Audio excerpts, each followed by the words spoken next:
لبیک اللہم لبیک لبیک لا شریک لک لبیک ان الحمد والنعمت لک والملک لا شریک لک لبیک اللہم لبیک لبیک لا شریک لک لبیک ان الحمد والنعمت لک والملک لا شریک لک۔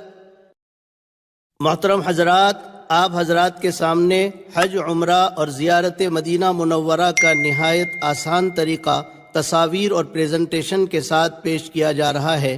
آپ حضرات اس کو توجہ کے ساتھ سنیں۔ بسم اللہ الرحمن الرحیم، الحمد للہ وکفا وسلام علی عبادہ الذین اصطفیٰ، اما بعد فاعوذ باللہ من الشیطان الرجیم، بسم اللہ الرحمن الرحیم، وَلِلَّهِ عَلَى النَّاسِ حِجُّ الْبَيْتِ مَنِ اسْتَطَاعَ إِلَيْهِ سَبِيلًا وَمَنْ كَفَرَ فَإِنَّ اللَّهَ غَنِيٌّ عَنِ الْعَالَمِينَ۔ عزیزوں اور بزرگوں، حج بہت ہی اہم اور بڑی عبادت ہے اور اسلام کی تکمیلی عبادت ہے۔ حج سن 8 ہجری میں فرض ہوا ہے۔ اس کے بہت سارے فضائل ہیں۔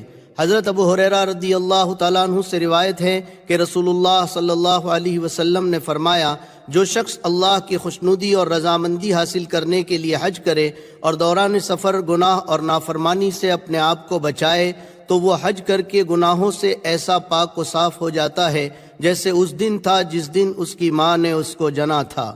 ایک حدیث میں ہے کہ حج اور عمرہ کرنے والے اللہ تعالیٰ کے مہمان ہیں۔ اگر وہ اللہ تعالیٰ سے دعا کریں تو اللہ تعالیٰ ان کی دعا قبول فرمائیں، اور اگر وہ اللہ تعالیٰ سے مغفرت طلب کریں تو اللہ تعالیٰ ان کی مغفرت فرمائیں۔ ایک حدیث میں ہے، ما امعر حاج قط، حاجی کبھی فقیر نہیں ہوتا۔ سفر حج سے پہلے چند ضروری کام۔ سفر حج شروع کرنے سے پہلے کچھ کام ضرور کر لیں جن کا کرنا شرعاً ضروری ہے۔ پہلا کام، اس مبارک سفر میں آپ اپنی نیت درست کر لیں۔ نیت صرف یہ ہو کہ اللہ کے حکم کو پورا کرنے کے لیے اور اس کو راضی کرنے کے لیے میں حج کر رہا ہوں۔ دنیا کی عزت، شہرت، نام و نمود، دکھاوا، کوئی تجارتی فائدہ یا دنیا کی کوئی غرض بالکل نہ ہو، ورنہ اتنا بڑا عمل اور اتنی بڑی قربانی ضائع اور برباد ہو جائے گی، کیونکہ جس عمل میں نیت فاسد ہوتی ہے وہ عمل اللہ کے نزدیک مردود ہو جاتا ہے۔ لہٰذا نیت کو خوب ٹٹولیں اور درست کر لیں۔ دوسرا کام، روانگی سے پہلے اپنے تمام چھوٹے بڑے گناہوں سے خوب سچی پکی توبہ کر لیں۔ خوب گڑ گڑا کر ندامت کے ساتھ اپنے گناہوں کا اقرار کرتے ہوئے آئندہ نہ کرنے کے عزم کے ساتھ اللہ تعالیٰ سے معافی مانگ لیں، تاکہ آپ گناہوں کی گندگی سے صاف ستھرے ہو کر اپنے مولا کے دربار میں پہنچے۔ تیسرا کام، اللہ کے جن بندوں کے حقوق آپ کے ذمے ہیں، جن کی کبھی کوئی حق تلفی ہوئی ہو، ستایا ہو، جن کا کبھی دل دکھایا ہو، جن کا اپنے اوپر کوئی مالی حق باقی رہ گیا ہو یا کسی کا قرض اپنے ذمے ہو، ان تمام سے مل کر معاملات صاف کر لیں، خوب معافی تلافی کر لیں، اور جن کا کسی طرح کا کوئی حق نکل رہا ہے ان کو ادا کر دیں، اور جن امور سے متعلق وصیت کرنی ہو ان کے متعلق وصیت نامہ لکھ دیں۔ ان تمام امور کو پورے اہتمام کے ساتھ کریں، اس میں کوئی شرم و عار نہ کریں، تاکہ حج آپ کے لیے دنیا اور آخرت میں کامیابی اور صالح زندگی کا ذریعہ بنے۔ حجاج کرام سے گزارش ہے کہ سفر حج سے پہلے جہاں آپ حج کا طریقہ اور اس کے ارکان سیکھ رہے ہوں، وہیں جنازے کی نماز بھی پوری سیکھ لیں، کیونکہ حرم میں تقریباً ہر نماز کے بعد جنازے کی نماز ہوتی ہے اور اس کی بڑی فضیلت ہے۔ دوسری بات، حرم کے اطراف میں بنی ہوئی تمام بلڈنگوں اور ہوٹلوں میں عام طور پر انگریزی بیت الخلاء بنے ہیں، اور اب نئی تعمیرات میں سبھی انگریزی بناتے ہیں، انڈین بیت الخلاء نہیں بناتے ہیں۔ لہٰذا اس کے استعمال کا طریقہ بھی سمجھ لیں تاکہ پاکی اور صفائی کا آپ خیال رکھ سکیں۔ حج کے فرائض۔ حج کی تفصیلات سے پہلے یہ بات اچھی طرح سمجھ لیں، حج میں 3 فرض ہے۔ نمبر 1، احرام باندھنا۔ احرام نیت اور لبیک سے شروع ہوگا۔ نمبر 2، وقوف عرفہ یعنی عرفات میں ٹھہرنا۔ نمبر 3، طواف زیارت۔ حج میں 6 واجب ہے۔ نمبر 1، وقوف مزدلفہ یعنی مزدلفہ میں ٹھہرنا۔ نمبر 2، جمرات کی رمی۔ نمبر 3، قربانی۔ نمبر 4، حلق یا قصر یعنی سر کے بال منڈوانا یا کتروانا۔ نمبر 5 صفا مروہ کی سعی، نمبر 6 طواف وداع۔ حج کی 3 قسمیں۔ اسی طرح یہ بات بھی آپ اچھی طرح سمجھ لیں کہ حج 3 طرح کا ہوتا ہے۔ نمبر 1 حج افراد، نمبر 2 حج قران، نمبر 3 حج تمتع۔ نمبر 1 حج افراد اس حج کو کہتے ہیں جس میں میقات سے صرف حج کی نیت سے احرام باندھا جاتا ہے اور مکہ مکرمہ پہنچ کر حج کے ختم پر وہ احرام اتر جاتا ہے۔ نمبر 2 حج قران اس حج کو کہتے ہیں جس میں میقات سے حج اور عمرے کا ایک ساتھ احرام باندھا جاتا ہے اور حاجی اسی احرام کے ساتھ عمرہ کرتا ہے اور اسی احرام کے ساتھ حج کرتا ہے اور حج کے ختم پر وہ احرام اترتا ہے۔ نمبر 3 حج تمتع تمتع اس حج کو کہتے ہیں جس میں میقات سے حاجی صرف عمرے کی نیت کر کے احرام باندھتا ہے، مکہ مکرمہ جا کر عمرہ کر کے وہ احرام اتار دیتا ہے، پھر 8 ذی الحجہ کو حج کے لیے احرام باندھ کر حج کرتا ہے۔ یہ طریقہ تینوں میں سب سے آسان ہے اور اس میں پابندیاں کم ہوتی ہے، اس لیے عوام کو اسی کا مشورہ دیا جاتا ہے۔ یاد رکھیں حج کی ان تینوں قسموں میں فرق ہے۔ پہلا فرق یہ ہے کہ افراد میں صرف حج کی نیت ہوتی ہے اور قران میں حج عمرے کی ایک ساتھ نیت ہوتی ہے اور تمتع میں صرف عمرے کی نیت ہوتی ہے۔ دوسرا فرق یہ ہے کہ افراد اور قران میں احرام شروع سے حج کے ختم تک باقی رہتا ہے اور تمتع میں عمرہ کر کے احرام کھل جاتا ہے، پھر حاجی اپنے کپڑوں میں رہتا ہے اور 8 ذی الحجہ کو حج کا احرام باندھتا ہے۔ تیسرا فرق یہ ہے کہ قران اور تمتع میں حج کی قربانی واجب ہے جبکہ افراد میں حج کی قربانی واجب نہیں بلکہ مستحب ہے۔ تینوں قسموں میں افضل کیا ہے؟ احناف کے نزدیک قران افضل ہے، پھر تمتع کا درجہ ہے، پھر افراد کا درجہ ہے۔ آپ حضرات فضیلت کے ساتھ سہولت کو سامنے رکھتے ہوئے ان میں سے کسی ایک حج کی نیت کریں۔ بہتر یہ ہے کہ اگر آپ 8 ذی الحجہ سے کچھ پہلے مکہ مکرمہ پہنچتے ہیں یا پہلے مدینہ منورہ جا کر پھر 8 ذی الحجہ کے قریب مکہ مکرمہ پہنچتے ہیں تو آپ قران کا احرام باندھیں، اس لیے کہ آپ کو زیادہ دن احرام کی پابندیوں میں نہیں رہنا ہوگا۔ اور اگر آپ 8 ذی الحجہ سے 15-20 دن پہلے مکہ مکرمہ پہنچتے ہیں تو پھر بہتر یہ ہے کہ آپ تمتع کا احرام باندھیں تاکہ آپ پر زیادہ دنوں تک احرام کی پابندیاں نہ لگے۔ گھر سے روانگی۔ اب آپ اپنے گھر سے روانہ ہو رہے ہیں، وہ مبارک گھڑی آ گئی جس کا بہت دنوں سے آپ کو انتظار تھا۔ روانگی سے پہلے ہو سکے تو 2 رکعت نفل نماز پڑھ لیں۔ نماز کے بعد سفر میں سہولت و عافیت کی، گناہوں سے بچنے کی اور حج کی قبولیت کی دعا کر لیں۔ نکلنے سے پہلے اپنا پورا سامان منظم کر لیں، ضروریت کا سامان لے لیں، جو چیزیں ممنوع ہیں وہ بالکل نہ لیں تاکہ کسٹم وغیرہ میں پریشانی نہ ہو۔ اپنے سامان کو اچھی طرح پیک کر کے بیگ پر بڑے حروف میں پورا پتہ، ایڈریس لکھیں، ملک کا نام بھی ضرور لکھیں اور اپنے بیگ پر ایسی کوئی علامت ضرور رکھیں کہ دیکھتے ہی آپ اپنے سامان کو پہچان لیں۔ گھر سے یہ دعا پڑھ کر نکلیں، بسم اللہ توکلت علی اللہ لا حول ولا قوت الا باللہ۔ دعا یاد نہ ہو تو صرف بسم اللہ الرحمن الرحیم پڑھ کر گھر سے نکلیں۔ سواری کا پہلے سے نظم رکھیں، فلائٹ کے وقت سے 3-4 گھنٹے پہلے ہی ایئرپورٹ پر پہنچ جائیں۔ احرام کا طریقہ اور ترتیب۔ حج اور عمرے میں سب سے پہلا عمل احرام ہے۔ احرام کسے کہتے ہیں؟ احرام حقیقت میں حج یا عمرے کی نیت کر کے جو پابندیوں والی حالت شروع ہوتی ہے اس حالت کا نام ہے۔ ان 2 چادروں کا نام احرام نہیں ہے، لیکن چونکہ احرام میں مردوں کے لیے سلے ہوئے کپڑے پہننا منع ہے، حاجی ان 2 چادروں میں ہی رہتا ہے، اس لیے لوگ ان 2 چادروں کو بھی احرام کہہ دیتے ہیں، مگر حقیقت میں ان کا نام احرام نہیں ہے۔ لہٰذا اگر یہ چادریں گندی ہو جائیں، ناپاک ہو جائیں یا میلی ہو جائیں یا کسی اور وجہ سے حاجی اگر احرام کی چادریں بدلنا چاہے تو بدل سکتا ہے، بار بار بھی بدل سکتا ہے، البتہ پابندیوں والی حالت برابر باقی رہے گی۔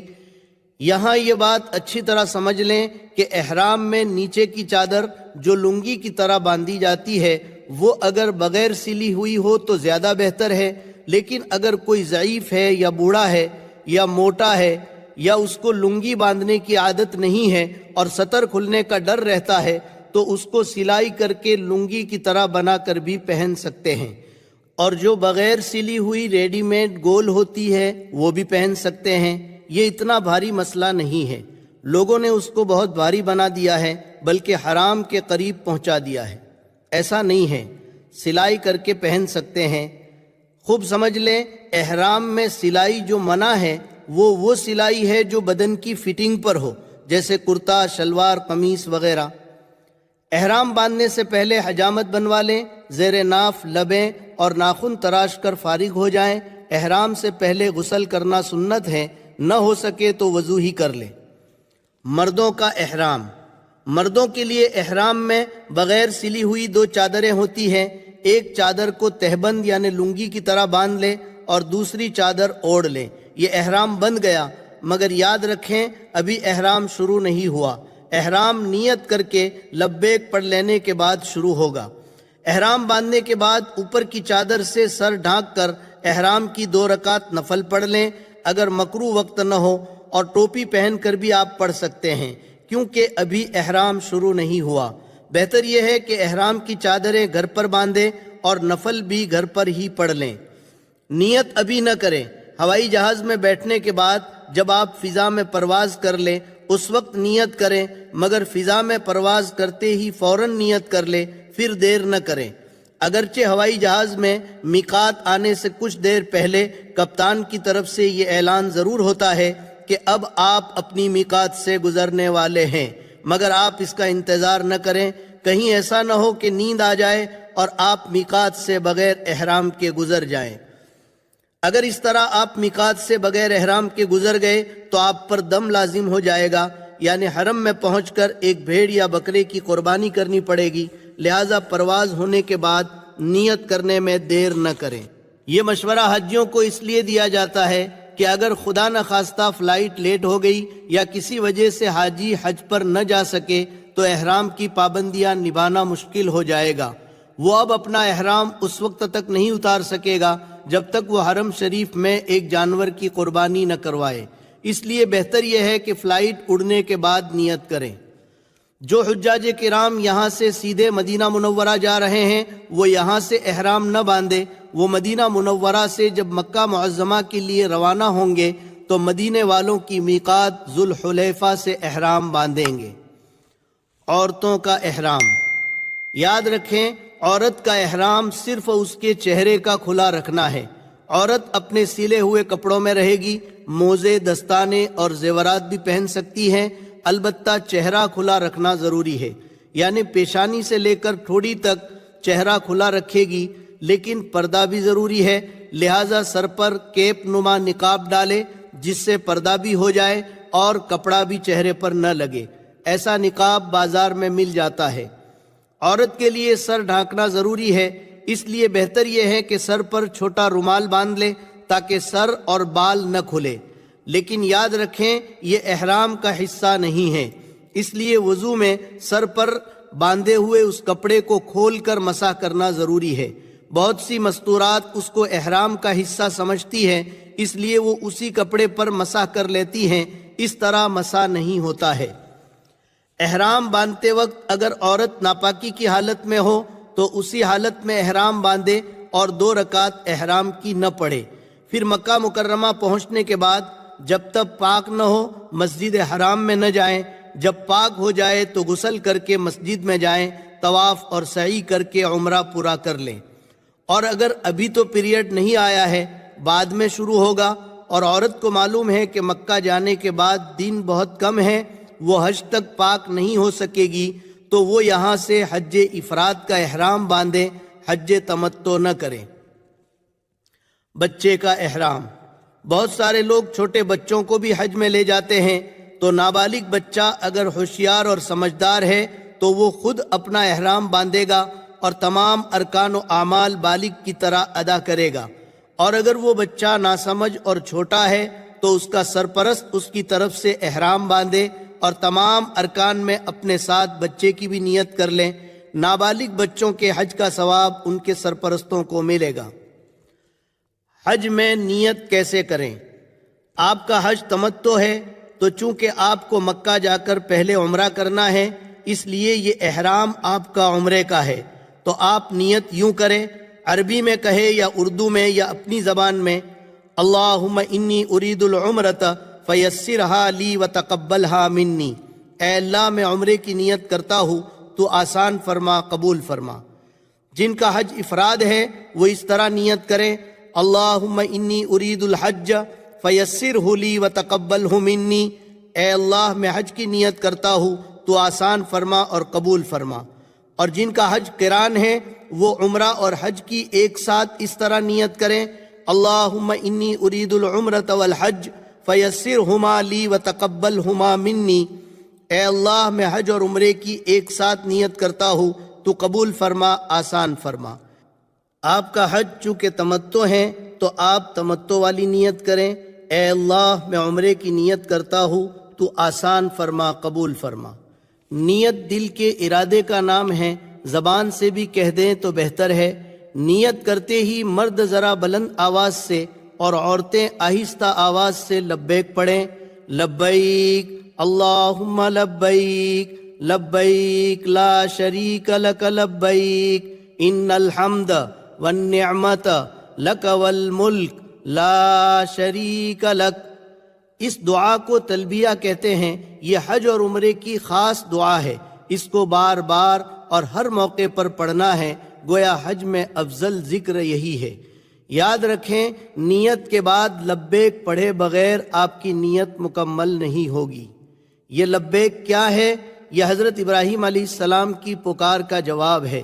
حضرت ابراہیم علیہ السلام نے اللہ تعالیٰ کے حکم سے اللہ کے بندوں کو پکارا تھا کہ آؤ اللہ کے در پر حاضری دو، اور جو بندے حج اور عمرے میں تلبیہ پڑھتے ہیں تو گویا وہ یوں کہتے ہیں، اے اللہ تو نے اپنے بندے حضرت ابراہیم علیہ السلام سے آواز لگوا کر ہمیں بلایا تھا، لہٰذا ہم حاضر ہے تیرے سامنے حاضر ہے۔ اس استحضار کے ساتھ حاجی جب لبیک پڑھے گا تو اس کی آنکھیں نم ہوگی، آنکھوں میں آنسو آئیں گے۔ احرام کی پابندیاں۔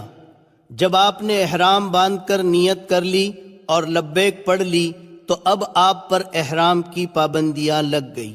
نمبر 1، اب آپ سر اور چہرہ نہیں ڈھانک سکتے، بلکہ ہر وقت کھلا رہے گا۔ سوتے وقت بھی سر اور چہرہ نہیں ڈھانک سکتے، اور عورت صرف چہرہ نہ ڈھانکے، یعنی اس پر کپڑا نہ لگائے۔ عورت کے لیے سر کو چھپانا ضروری ہے۔ نمبر 2، اب آپ خوشبو نہیں لگا سکتے، نہ سونگھ سکتے ہیں، لیکن بغیر ارادے کی خوشبو سونگھ لی تو کوئی حرج نہیں۔ یہ حکم مرد اور عورت دونوں کے لیے ہے۔ خوشبو سے متعلق 2-4 باتیں اور سمجھ لیں۔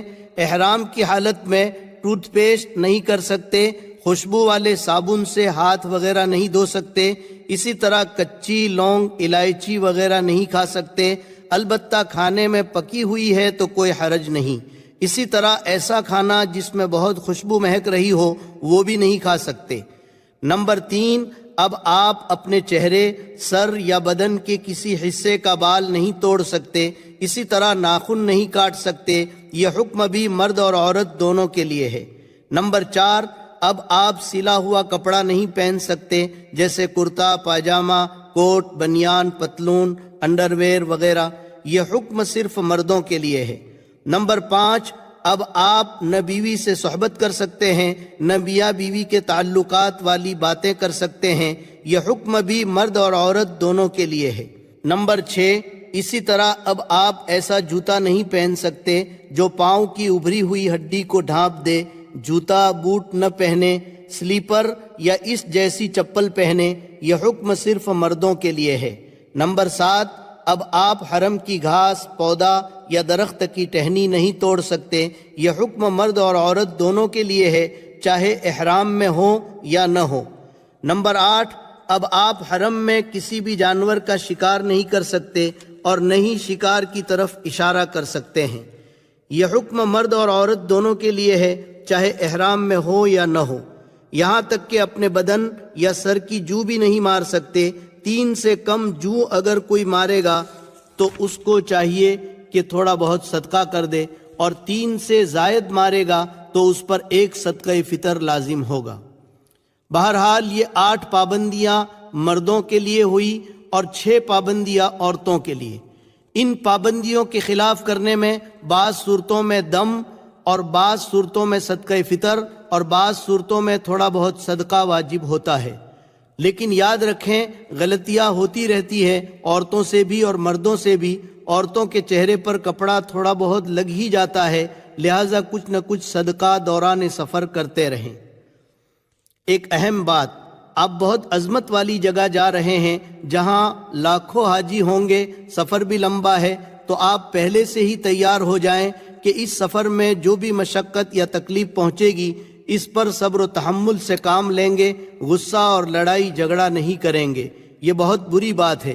اپنے دل کو سمجھا لیں کہ اللہ کے گھر کا سفر ہے اور یہ سب اللہ کے گھر کے مہمان ہیں۔ پھر علماء نے لکھا ہے کہ حاجی احرام کی حالت میں جس طرح رہتا ہے اس کی وہ کیفیت موت تک باقی رہتی ہے، لہٰذا لڑائی جھگڑے اور ہر گناہ سے اپنے آپ کو بچاتے رہیں اور احرام کی حالت میں اپنے آپ کو سنتوں کا پابند بنائیں تاکہ موت تک ہماری یہ کیفیت باقی رہے۔ اب آپ جدہ اتریں گے۔ حج اور عمرے کا پہلا کام یعنی احرام آپ نے باندھ دیا۔ اب آپ کو مکہ مکرمہ پہنچنے تک کوئی خاص کام نہیں کرنا ہے، بس احرام کی پابندیوں کو اچھی طرح نبھانا ہے اور لبیک بہت کثرت سے پڑھتے رہنا ہے۔ حدیث شریف میں ہے کہ وہ حج بہت اچھا اور قبولیت سے قریب ہوتا ہے جس میں لبیک زیادہ پڑھی گئی ہو۔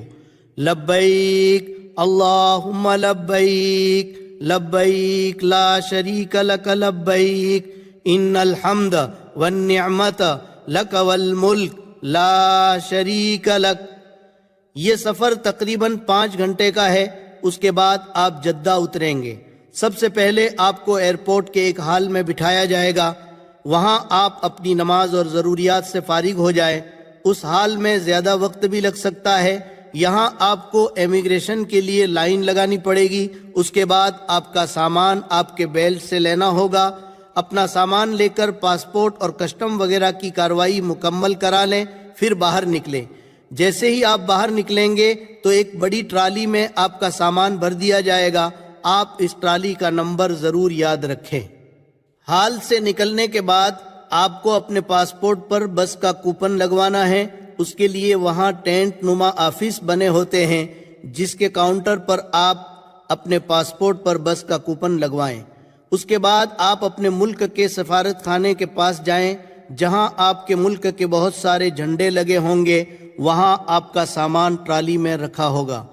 اسی جگہ سے منتظمین حضرات آپ کو بس میں بٹھا دیں گے۔ ایئرپورٹ پر ذرا ہوشیار رہ کر کسی جاننے والے سے پوچھ تاچھ کر ساری کارروائی مکمل کروا لیں۔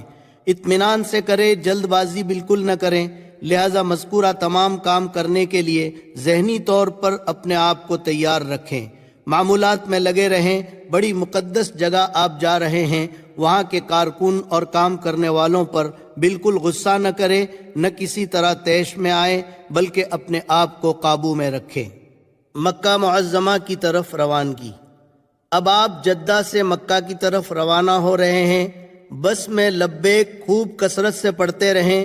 اب آپ کے دل کی عجیب کیفیت ہوگی اور ہونی بھی چاہیے کہ اب آپ اللہ کے گھر کے قریب پہنچ چکے ہیں۔ بڑی اونچی جگہ جا رہے ہیں۔ یہ سفر تقریباً 1.5-2 گھنٹے کا ہے۔ حرم کی حد۔ مکہ مکرمہ آنے سے تقریباً 20 کلومیٹر پہلے وہ حدیبیہ والی جگہ ہے جہاں کفار مکہ نے آپ صلی اللہ علیہ وسلم کو عمرہ کرنے سے روک دیا تھا اور آپ نے صحابہ کرام سے موت پر بیعت لی تھی، جس کو بیعت رضوان کہتے ہیں، جس کا ذکر قرآن کریم میں ہے۔ لقد رضی اللہ عن المؤمنین اذ یبایعونک تحت الشجرہ۔ اس سے لگ کر نئی سڑک بنی ہوئی ہے۔ آج کل بسیں اور گاڑیاں اسی سڑک سے گزرتی ہیں۔ اس پر حرم کی حد بتانے کے لیے رحل نما گیٹ بنا ہوا ہے، تصویر میں آپ دیکھ رہے ہیں۔ یہاں سے جب آپ داخل ہوں تو آپ حرم کی حد میں داخل ہو گئے۔ نہایت ادب اور عظمت کے ساتھ گزریں اور اللہ سے دعا کریں، اللہم ان ھذا حرمک وحرم رسولک فحرم لحمی ودمی وبشری علی النار، اللہم آمنی عذابک یوم تبعث عبادک۔ اے اللہ، یہ تیرا اور تیرے رسول کا حرم ہے، میرے گوشت، کھال اور سارے جسم پر جہنم کی آگ حرام کر دے اور قیامت کے عذاب سے مجھے امن دے دے۔ مکہ معظمہ میں داخلہ۔ تھوڑی دیر کے بعد آپ اس مقدس شہر میں داخل ہو جائیں گے جہاں کا چپا چپا حضور اکرم صلی اللہ علیہ وسلم اور صحابہ کرام رضوان اللہ علیہم اجمعین کی قربانیوں سے منور ہے۔ یہاں سے استغفار کرتے ہوئے عاجزی کے ساتھ لبیک پڑھتے ہوئے داخل ہو۔ معلم کی بس آپ کو پہلے معلم کے مکتب لے جائے گی، وہاں بھی وقت لگتا ہے۔ وہاں معلم کی طرف سے آپ کو آئی کارڈ، بیلٹ اور ناشتے کا ایک پیکٹ ملے گا۔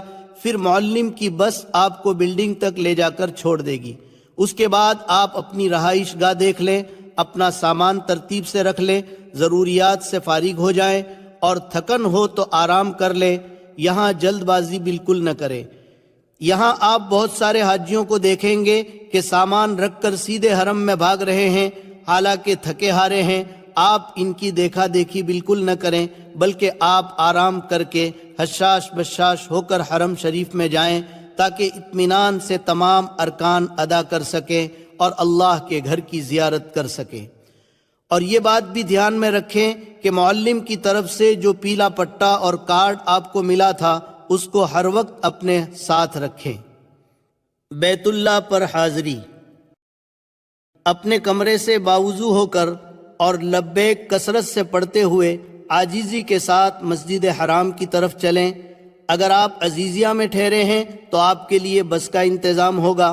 اب مسجد حرام میں کسی بھی دروازے سے داخل ہوں، سنت کے مطابق دائیں پیر سے دعا پڑھتے ہوئے داخل ہوں اور اعتکاف کی نیت کر لیں تاکہ جب تک آپ مسجد حرام میں رہیں اعتکاف کا ثواب ملتا رہے۔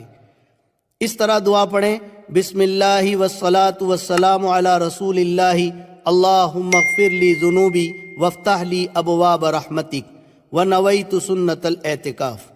جب اندر پہنچ جائیں اور بیت اللہ شریف پر آپ کی پہلی نظر پڑے تو راستے سے ایک طرف ہو کر اللہ اکبر لا الہ الا اللہ واللہ اکبر کہہ کر خوب دعا کریں۔ بیت اللہ پر پہلی نگاہ پڑتے وقت تمام دعائیں قبول ہوتی ہے۔ بہتر یہ ہے کہ آپ پہلی دعا یہ مانگیں: اے اللہ، موت تک میری تمام جائز تمنائیں اور دعائیں جو تجھ کو پسند ہو قبول فرما۔ اس کے علاوہ جو دعائیں مانگنا چاہیں مانگ سکتے ہیں اور جتنی دیر مانگنا چاہیں مانگ سکتے ہیں۔ اپنے لیے، اپنے گھر والوں کے لیے، اپنے خاندان کے لیے، پوری امت کے لیے خوب گڑ گڑا کر اللہ سے دعائیں مانگے۔ اس وقت کی آپ کی ساری دعائیں انشاءاللہ قبول ہے۔ دعاؤں سے فارغ ہو کر اب آپ کو عمرہ کرنا ہے۔ عمرے کا طریقہ سمجھنے سے پہلے یہاں بیت اللہ میں پہنچ کر ایک بات خاص طور سے دھیان میں رکھیں تو انشاءاللہ آپ بہت سی تکلیفوں سے بچ جائیں گے۔ بزرگوں، یہاں ہجوم اور بھیڑ بہت زیادہ ہوتی ہے۔ اس کی وجہ سے بعض مرتبہ ساتھی ایک دوسرے سے بچھڑ جاتے ہیں اور بعد میں بڑی پریشانی ہوتی ہے۔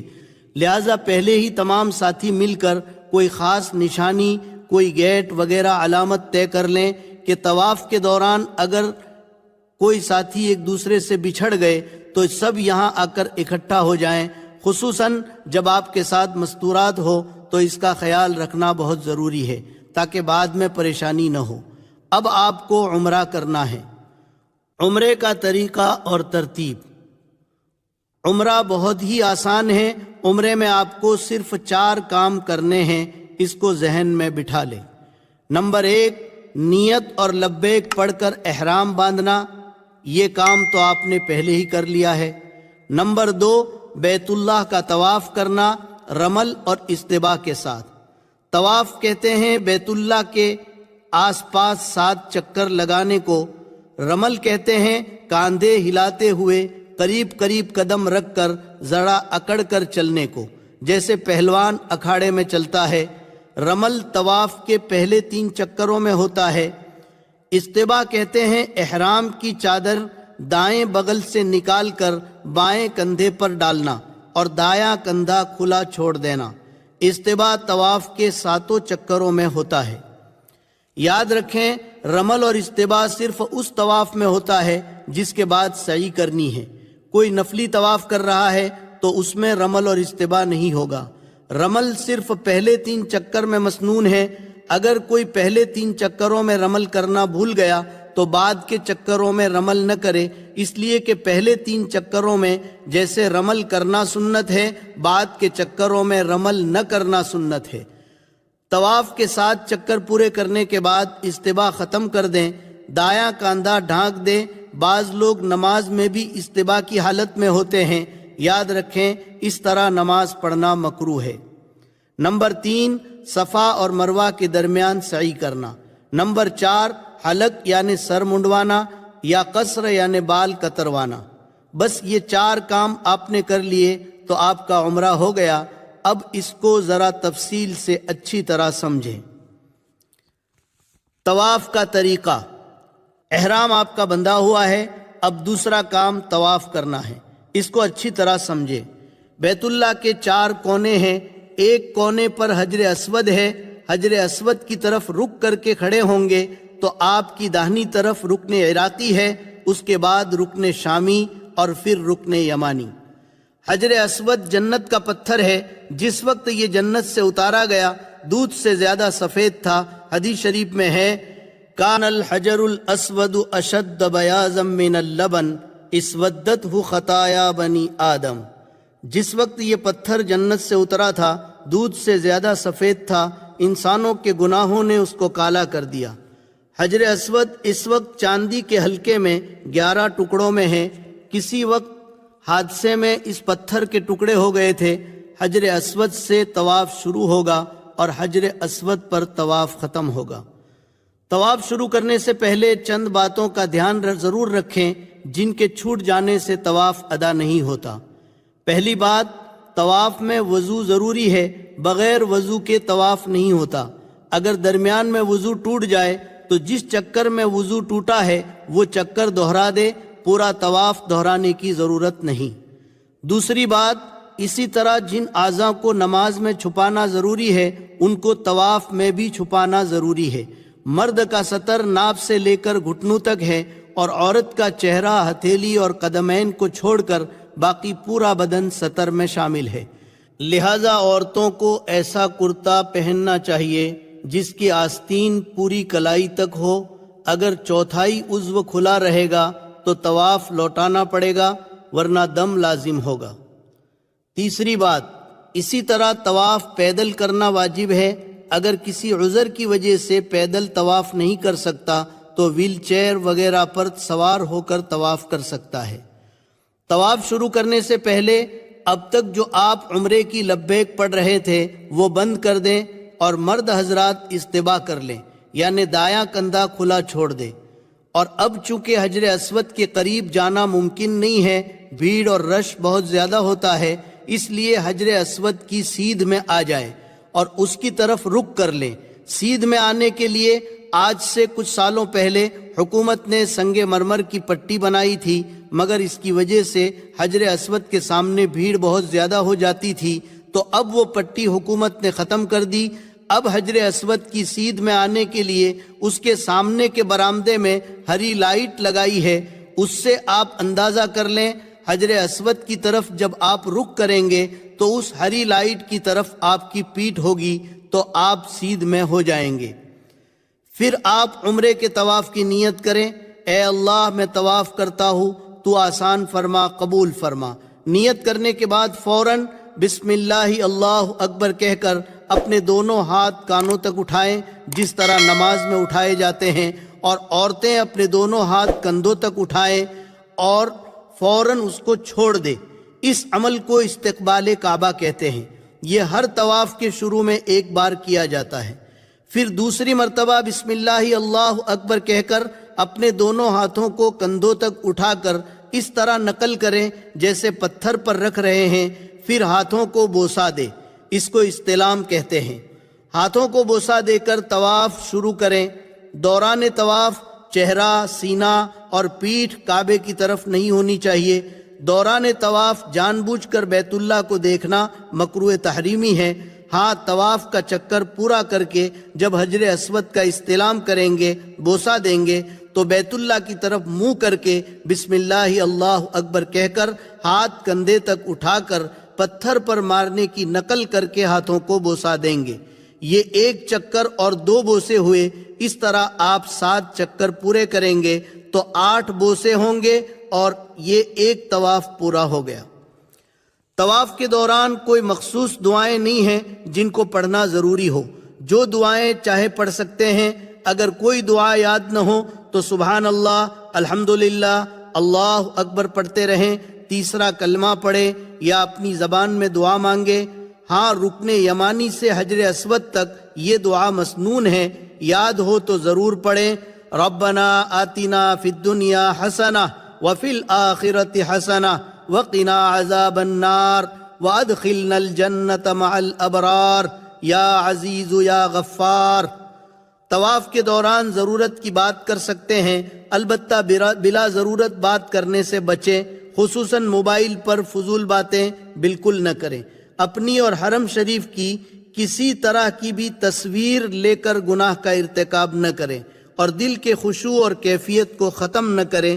مسئلے مسائل آپ طواف کے دوران پوچھ سکتے ہیں۔ طواف کے دوران آپ دیکھیں گے کہ بہت سارے لوگ رکن یمانی کو بھی بوسہ دیتے ہیں اور دور سے چھوتے ہیں۔ اس میں آپ مسئلہ اچھی طرح سمجھ لیں۔ جب آپ رکن یمانی پر پہنچے اور بھیڑ نہ ہو اور قریب پہنچے تو اس کو دونوں ہاتھ یا صرف دائیں ہاتھ سے چھو لینا سنت ہے۔ اس کو بوسہ نہ دے، بوسہ دینا سنت نہیں ہے، صرف ہاتھ لگانا سنت ہے، وہ بھی قریب سے۔ اگر بھیڑ ہے اور قریب سے نہیں چھو سکتے تو دور سے بالکل نہ چھوئے، نہ اشارہ کرے۔ یہ بات بھی یاد رکھیں، حالت احرام میں چونکہ خوشبو لگانا، چھونا، سونگھنا سب منع ہے، اور بیت اللہ کے ہر حصے پر اور حتیم اور ملتزم اور رکن یمانی کے ہر حصے پر، مقام ابراہیم پر ہر جگہ عطر اور خوشبو بہت زیادہ لگی ہوتی ہے، اس لیے احرام کی حالت میں ان میں سے کسی جگہ پر ہاتھ نہ لگائیں۔ یہ بات بھی یاد رکھیں، طواف میں حتیم کا حصہ بھی شامل ہے۔ یہ دراصل بیت اللہ ہی کا حصہ ہے۔ جب قریش مکہ نے زمانہ اسلام سے پہلے، جس وقت حضور صلی اللہ علیہ وسلم کی عمر مبارک 35 سال کی تھی، خانہ کعبہ کی تعمیر کی تھی تو حلال پیسے کی کمی کی وجہ سے یہ حصہ چھوڑ دیا تھا۔ بعد میں امت کے لیے بہت بڑی یہ رحمت بن گئی۔ اب جو بیت اللہ کے اندر نماز پڑھنا چاہتا ہو وہ حتیم میں آ کر اگر نفل نماز پڑھ لے تو گویا اس نے بیت اللہ کے اندر ہی نماز پڑھی۔ آپ حضرات کو بھی وہاں قیام کے زمانے میں موقع ملے تو ضرور وہاں نماز پڑھیں۔ بہرحال طواف کے 7 چکر جب پورے ہو جائیں گے تو اس کے بعد آپ کو 2 رکعت نماز پڑھنی ہے۔ طواف کے بعد 2 رکعت واجب الطواف۔ طواف کے بعد آپ کو 2 رکعت نماز واجب الطواف پڑھنی ہے۔ یہ 2 رکعت ہر طواف کے بعد واجب ہے۔ مقام ابراہیم کے سامنے اگر سہولت سے جگہ مل جائے تو ٹھیک ہے، ورنہ جہاں جگہ ملے 2 رکعت نماز پڑھ لے۔ نماز کے وقت احرام میں جو اجتباء تھا وہ ختم کر دیں، یعنی داہنا کاندھا ڈھانک دے، نماز پڑھ کر اللہ سے دعا کرے۔ مقام ابراہیم خوبصورت سنہری جالی میں ایک پتھر ہے جس پر حضرت ابراہیم علیہ السلام کے دونوں قدموں کے نشانات ہیں، تصویر میں آپ دیکھ رہے ہیں۔ یہ وہ مبارک پتھر ہیں جس پر کھڑے ہو کر حضرت ابراہیم علیہ السلام نے بیت اللہ کی تعمیر کی تھی، اور وہ پتھر خود بخود ضرورت کے مطابق اونچا ہوتا جاتا تھا۔ یہ جنت کا پتھر ہے، سنہری جالی میں یہ مبارک پتھر، اور اس پر حضرت ابراہیم علیہ السلام کے قدموں کے نشانات آج تک موجود ہے۔ اس کے بعد سہولت ہو تو ملتزم پر آئیں۔ حجر اسود اور کعبہ کے دروازے کے بیچ میں 2.5 گز کے قریب بیت اللہ کی دیوار کا جو حصہ ہے اس کو ملتزم کہتے ہیں۔ یہ دعا کی قبولیت کی خاص جگہ ہے۔ اس سے حضور اکرم صلی اللہ علیہ وسلم اس طرح لپٹ کر اور اپنے گال اور رخسار رکھ کر دعا فرماتے تھے جس طرح بچہ اپنی ماں سے لپٹ جاتا ہے۔ مگر یاد رکھیں، اب ملتزم پر آنا بہت ہی مشکل ہے، اس لیے آپ یہ تکلیف نہ اٹھائیں اور نہ حجر اسود کے قریب جانے کی تکلیف اٹھائیں، کیونکہ اب یہاں جانا دوسروں کو تکلیف دینا ہے اور اپنے آپ کو خطرے میں ڈالنا ہے، اور یہ دونوں باتیں حرام ہیں۔ دور سے استلام کرنے سے بھی آپ کو یہ فضیلت حاصل ہو جائے گی۔ نماز سے فارغ ہونے کے بعد آپ زمزم پر آئیں۔ اب تو وہ کنواں نہیں ہے، ہر جگہ نل لگے ہوئے ہیں، ٹھنڈا اور سادہ ہر طرح کا زمزم ملتا ہے۔ بیت اللہ کی طرف منہ کر کے پیٹ بھر کر زمزم کا پانی یہ دعا پڑھتے ہوئے پئیں، اللہم انی اسألک علما نافعا ورزقا واسعا وشفاء من کل داء۔ زمزم وہ مبارک پانی ہے جو حضرت اسماعیل اور حضرت ہاجرہ علیہم السلام کی قربانی پر اللہ تعالیٰ نے امت کو دیا ہے۔ حدیث شریف میں ہے ماء زمزم لما شرب لہ، زمزم کے پانی میں اللہ نے یہ تاثیر اور خاصیت رکھی ہے کہ آدمی جس مقصد سے، جس ارادے سے اور جس نیت سے زمزم کا پانی پیتا ہے، اللہ تعالیٰ اس کی وہ مراد اور اس کا وہ مقصد پورا فرماتے ہیں۔ لہٰذا اس قیام کے زمانے میں جتنا ہو سکے خوب سیر ہو کر زمزم کا پانی پیتے رہیں۔ صفا مروہ کے درمیان سعی۔ عمرے میں 4 کام آپ کو کرنے تھے، پہلا احرام اور دوسرا طواف، یہ آپ کا ہو گیا۔ اب آپ کو تیسرا کام صفا مروہ کے درمیان سعی کرنی ہے۔ ہری لائٹ والے برآمدے میں کچھ قدم چل کر ایک پہاڑی ہے پیچھے کی طرف جس کا نام صفا ہے۔ اب اس کا تھوڑا سا نشان حکومت نے باقی رکھا ہے، وہاں سے کچھ فاصلے پر مروہ پہاڑی ہے۔ صفا اور مروہ کے درمیان 7 پھیرے لگانے کو سعی کہتے ہیں۔ سعی شروع کرنے سے پہلے آپ پھر حجر اسود کی طرف آئیں اور جیسے طواف میں آپ بوسے دے رہے تھے بالکل اسی طرح آپ دونوں ہاتھ اٹھا کر بسم اللہ اللہ اکبر کہہ کر ہتھیلیوں کو بوسا دے۔ یہ 9واں بوسا ہے، یہ سنت ہے۔ اس کے بعد صفا پہاڑی پر آئیں اور نیت کر لیں، اور نیت اس طرح کریں، اے اللہ میں عمرے کی سعی کرتا ہوں، تو آسان فرما، قبول فرما۔ پھر بیت اللہ کی طرف رک کر کے دونوں ہاتھ اٹھا کر تھوڑی دیر دعا کریں، یہ دعا کی قبولیت کی جگہ ہے۔ پھر نیچے اتر کر مروہ کی طرف چلیں، مروہ پہنچ کر وہاں بھی بیت اللہ کی طرف رک کر کے تھوڑی دیر دعا کریں، یہ بھی دعا کی قبولیت کی جگہ ہے۔ ایک پھیرا آپ کا پورا ہوا۔ پھر صفا پر آئیں تو 2 پھیرے ہوئے۔ اس طرح آپ کا 7واں چکر مروہ پر پورا ہوگا۔ صفا مروہ کے درمیان چھت اور دیوار میں جہاں ہری لائٹیں لگی ہے اس حصے کو میلین اخضرین کہتے ہیں۔ اس حصے میں مردوں کے لیے دوڑنا سنت ہے، لیکن عورتیں اپنی حالت پر چلتی رہے۔ ہر چکر میں صفا مروہ پر رک کر قبلہ کی طرف منہ کر کے دعا کرنی ہے، اور ہر چکر میں 2 ہری لائٹ والے حصے میں دوڑنا ہے۔ اور یاد ہو تو یہ دعا پڑھیں، رب اغفر ورحم وتجاوز عما تعلم انک انت الاعز الاکرم۔ سعی کے بعد اگر ہو سکے تو 2 رکعت نفل نماز پڑھ لیں، یہ مستحب ہے۔ یہ بات بھی یاد رکھیں، سعی بغیر وضو کے بھی ہو جائے گی، اس کے لیے وضو ضروری نہیں ہے۔ اور سعی کے دوران بھی جو دعائیں پڑھنا چاہے پڑھ سکتے ہیں، دعائیں یاد نہ ہوں تو اپنی زبان میں دعا مانگیں۔ حلق یا قصر۔ اب آپ کے 3 کام پورے ہو گئے، پہلا احرام، دوسرا طواف، تیسرا صفا مروہ کی سعی۔ اب آپ کو چوتھا کام کرنا ہے، حلق یعنی استرے سے بال منڈوانا، یا قصر یعنی قینچی سے بال کٹوانا۔ حلق زیادہ بہتر ہے۔ حرم میں آپ دیکھیں گے کہ لوگ کئی طرح سے حلق اور قصر کرواتے ہیں۔ بعض لوگ صرف چند بال کاٹ دیتے ہیں۔ آپ لوگوں کو دیکھا دیکھی بالکل نہ کریں، بلکہ پورے سر کا حلق یا قصر اچھی طرح کروائیں۔ اگر آپ کے سر کے بال بڑے ہیں تو آپ قینچی سے کٹوا سکتے ہیں، مگر لمبائی میں انگلی کے پور کے برابر کٹوانا ضروری ہے۔ اور اگر آپ کے سر کے بال انگلی کے پور سے چھوٹے ہیں تو پھر حلق کرانا ضروری ہے۔ اور عورتیں اپنی چوٹی کے نچلے حصے سے صرف 1 پور کے برابر یعنی تقریباً 1.5 انچ بال کاٹیں۔ بعض مرتبہ عورت کے سر کے بال چوٹی کے اوپر کے حصے میں زیادہ گھنے ہوتے ہیں اور نیچے کے حصے میں چوٹی باریک ہوتی ہے، تو اس صورت میں بالوں کو 3 حصوں میں کر کے 1 پور کے برابر کاٹیں تاکہ چوتھائی سے زیادہ کٹ جائے۔ اور اگر اوپر نیچے بال برابر ہوں تو ایک طرف سے بھی 1 پور کاٹیں گے تو قصر ہو جائے گا۔ جب آپ نے حلق کر لیا تو اب آپ کا احرام ختم ہو گیا اور عمرہ پورا ہو گیا۔ اب ساری پابندیاں ختم ہو گئی، نہا دھو کر اپنے سلے ہوئے کپڑے پہن لے۔ جن لوگوں کا حج قران ہے وہ عمرہ کرنے کے بعد حلق نہیں کریں گے، ان کا احرام ابھی باقی رہے گا۔ عمرے کے بعد سے ایام حج تک آپ کا حج چونکہ تمتع ہے تو آپ عمرے سے فارغ ہو کر 8 ذی الحجہ تک بغیر احرام کے رہیں گے۔ اب آپ پر کوئی پابندی نہیں ہے۔ ان دنوں میں آپ اپنا وقت ضائع نہ کریں، نماز با جماعت کا اہتمام کریں، ذکر کریں، تلاوت کریں۔ حرم میں ایک نیکی کا ثواب 1 لاکھ ہوتا ہے، اس کی قدر کریں۔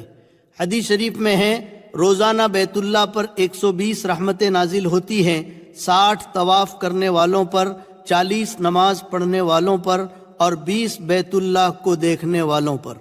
لیکن اس وقت ایک بات کا خاص دھیان رکھیں کہ ابھی حج تک آپ اپنے آپ کو زیادہ تھکائیں نہیں۔ بہت زیادہ طواف کرنا اور بار بار حرم میں آنا ٹھیک نہیں۔ آگے حج کے 5 دن ہیں جو بہت مشقت والے ہیں اور بہت اہم ہیں۔ اس کے لیے آپ اپنی طاقت اور بیلنس باقی رکھیں۔ بخاری شریف کی حدیث میں ہے اللہ کے نبی صلی اللہ علیہ وسلم اپنے حج کے سفر میں 25 ذی القعدہ کو مدینہ منورہ سے چلے تھے اور 4 ذی الحجہ کو مکہ مکرمہ پہنچے۔ آپ نے مکہ میں آ کر پہلے عمرہ کیا، اس کے بعد 4 دن مکہ میں رہے۔ 8 ذی الحجہ کو حج کے لیے مینا روانہ ہوئے، مگر عمرے کے طواف کے بعد بخاری شریف میں ہے وَلَمْ يَطُفْ بِهَا بَعْدَ طَوَافِهِ الْأَوَّلِ کہ حضور پاک صلی اللہ علیہ وسلم نے عمرے کے طواف کے بعد کوئی طواف حج تک آپ نے نہیں کیا۔ 8 تاریخ کو آپ سیدھے مینا چلے گئے۔ یہ آپ نے امت کے لیے کیا تھا تاکہ میری امت پریشان نہ ہو جائے اور اس کو ضروری نہ سمجھ لے۔ لہٰذا آپ ان دنوں میں حج آنے تک اپنے آپ کو تھکائے نہیں بلکہ اپنی طاقت اور بیلنس باقی رکھیں۔ پھر حج کے بعد جتنے چاہیں آپ طواف اور عمرے کرتے رہیں۔ ابھی تو سکون کے ساتھ حج کے سیکھنے کی فکر کریں، اللہ سے دعائیں کرتے رہیں، وقت ضائع نہ کریں۔ اللہ کی ذات بڑی عطا کرنے والی ہے۔ منت سے سماجت سے مانگو، منت سے سماجت سے مانگو، در کریم سے سائل کو کیا نہیں ملتا۔ مکہ تو ضرور خیال رکھیں کہ اپنے سے اگلی صف میں کوئی عورت نہ ہو اور دائیں بائیں لگ کر بھی کوئی عورت نہ کھڑی ہو۔ اگر آپ سے اگلی صف میں یا دائیں بائیں لگ کر کوئی عورت کھڑی ہو جائے تو آپ آگے بڑھ جائیں۔ البتہ مسجد نبوی میں عورتوں کا بالکل الگ انتظام ہے۔ مسجد حرام میں طواف کی وجہ سے الگ انتظام حکومت کے لیے مشکل ہے۔ یاد رکھیں عمرے میں 4 کام کرنے ہیں، ان میں 2 فرض اور 2 واجب۔ الحمدللہ یہ 4 کام آپ نے کر لیے، اب آپ کا عمرہ پورا ہو گیا۔ حج کے 5 دن۔ اب آپ حضرات کے سامنے حج کا طریقہ بیان کیا جا رہا ہے۔ حج بہت آسان ہے۔ حج کے 5 دن ہیں، 8، 9، 10، 11، 12۔ ان 5 دنوں میں کچھ کام کرنے ہیں، اس کو حج کہتے ہیں۔ اس کو اچھی طرح سمجھ لیں کیونکہ حج زندگی میں ایک ہی مرتبہ فرض ہے۔ آج 8 ذی الحجہ کو مینا جانا ہے، یہ سفر آپ کا بس سے ہوگا، لہٰذا 7 ذی الحجہ کو عشاء کے بعد سے ہی تیاری کر لیں۔ کیونکہ حاجی زیادہ ہوتے ہیں تو معلم حضرات عشاء کے بعد سے ہی حاجیوں کو مینا لے جانا شروع کر دیتے ہیں۔ معلم کی ہدایت کے مطابق آپ تیاری کر لیں، اپنی تمام ضروریات سے فارغ ہو کر غسل کر لیں اور احرام باندھ لیں جیسے پہلے باندھا تھا۔ ایک چادر کو لنگی کی طرح پہن لیں اور ایک چادر اوڑھ لیں، اور جیسے پہلے سر ڈھانک کر 2 رکعت نماز پڑھی تھی اب بھی پڑھ لیں۔ پھر جب بس میں بیٹھ جائیں تو حج کی نیت کریں۔ اللہم انی ارید الحج فیسرہ لی وتقبلہ منی، اے اللہ میں حج کی نیت کرتا ہوں، تو آسان فرما، قبول فرما۔ نیت کے ساتھ ہی 3 مرتبہ ذرا بلند آواز سے لبیک پڑھیں۔ لبیک اللہم لبیک، لبیک لا شریک لک لبیک، ان الحمد والنعمت لک والملک لا شریک لک۔ اور عورتیں آہستہ آواز میں لبیک پڑھیں۔ اب آپ کا احرام شروع ہو گیا اور وہ ساری پابندیاں لگ گئیں جو پہلے بیان کی گئی۔ اور جن حضرات کا حج افراد یا قران ہے، ان کا احرام تو پہلے ہی سے بندھا ہوا ہے۔ اب 10 یا 11 تاریخ کو قربانی کر کے جب سر کے بال منڈوائیں گے تب آپ کا احرام کھلے گا۔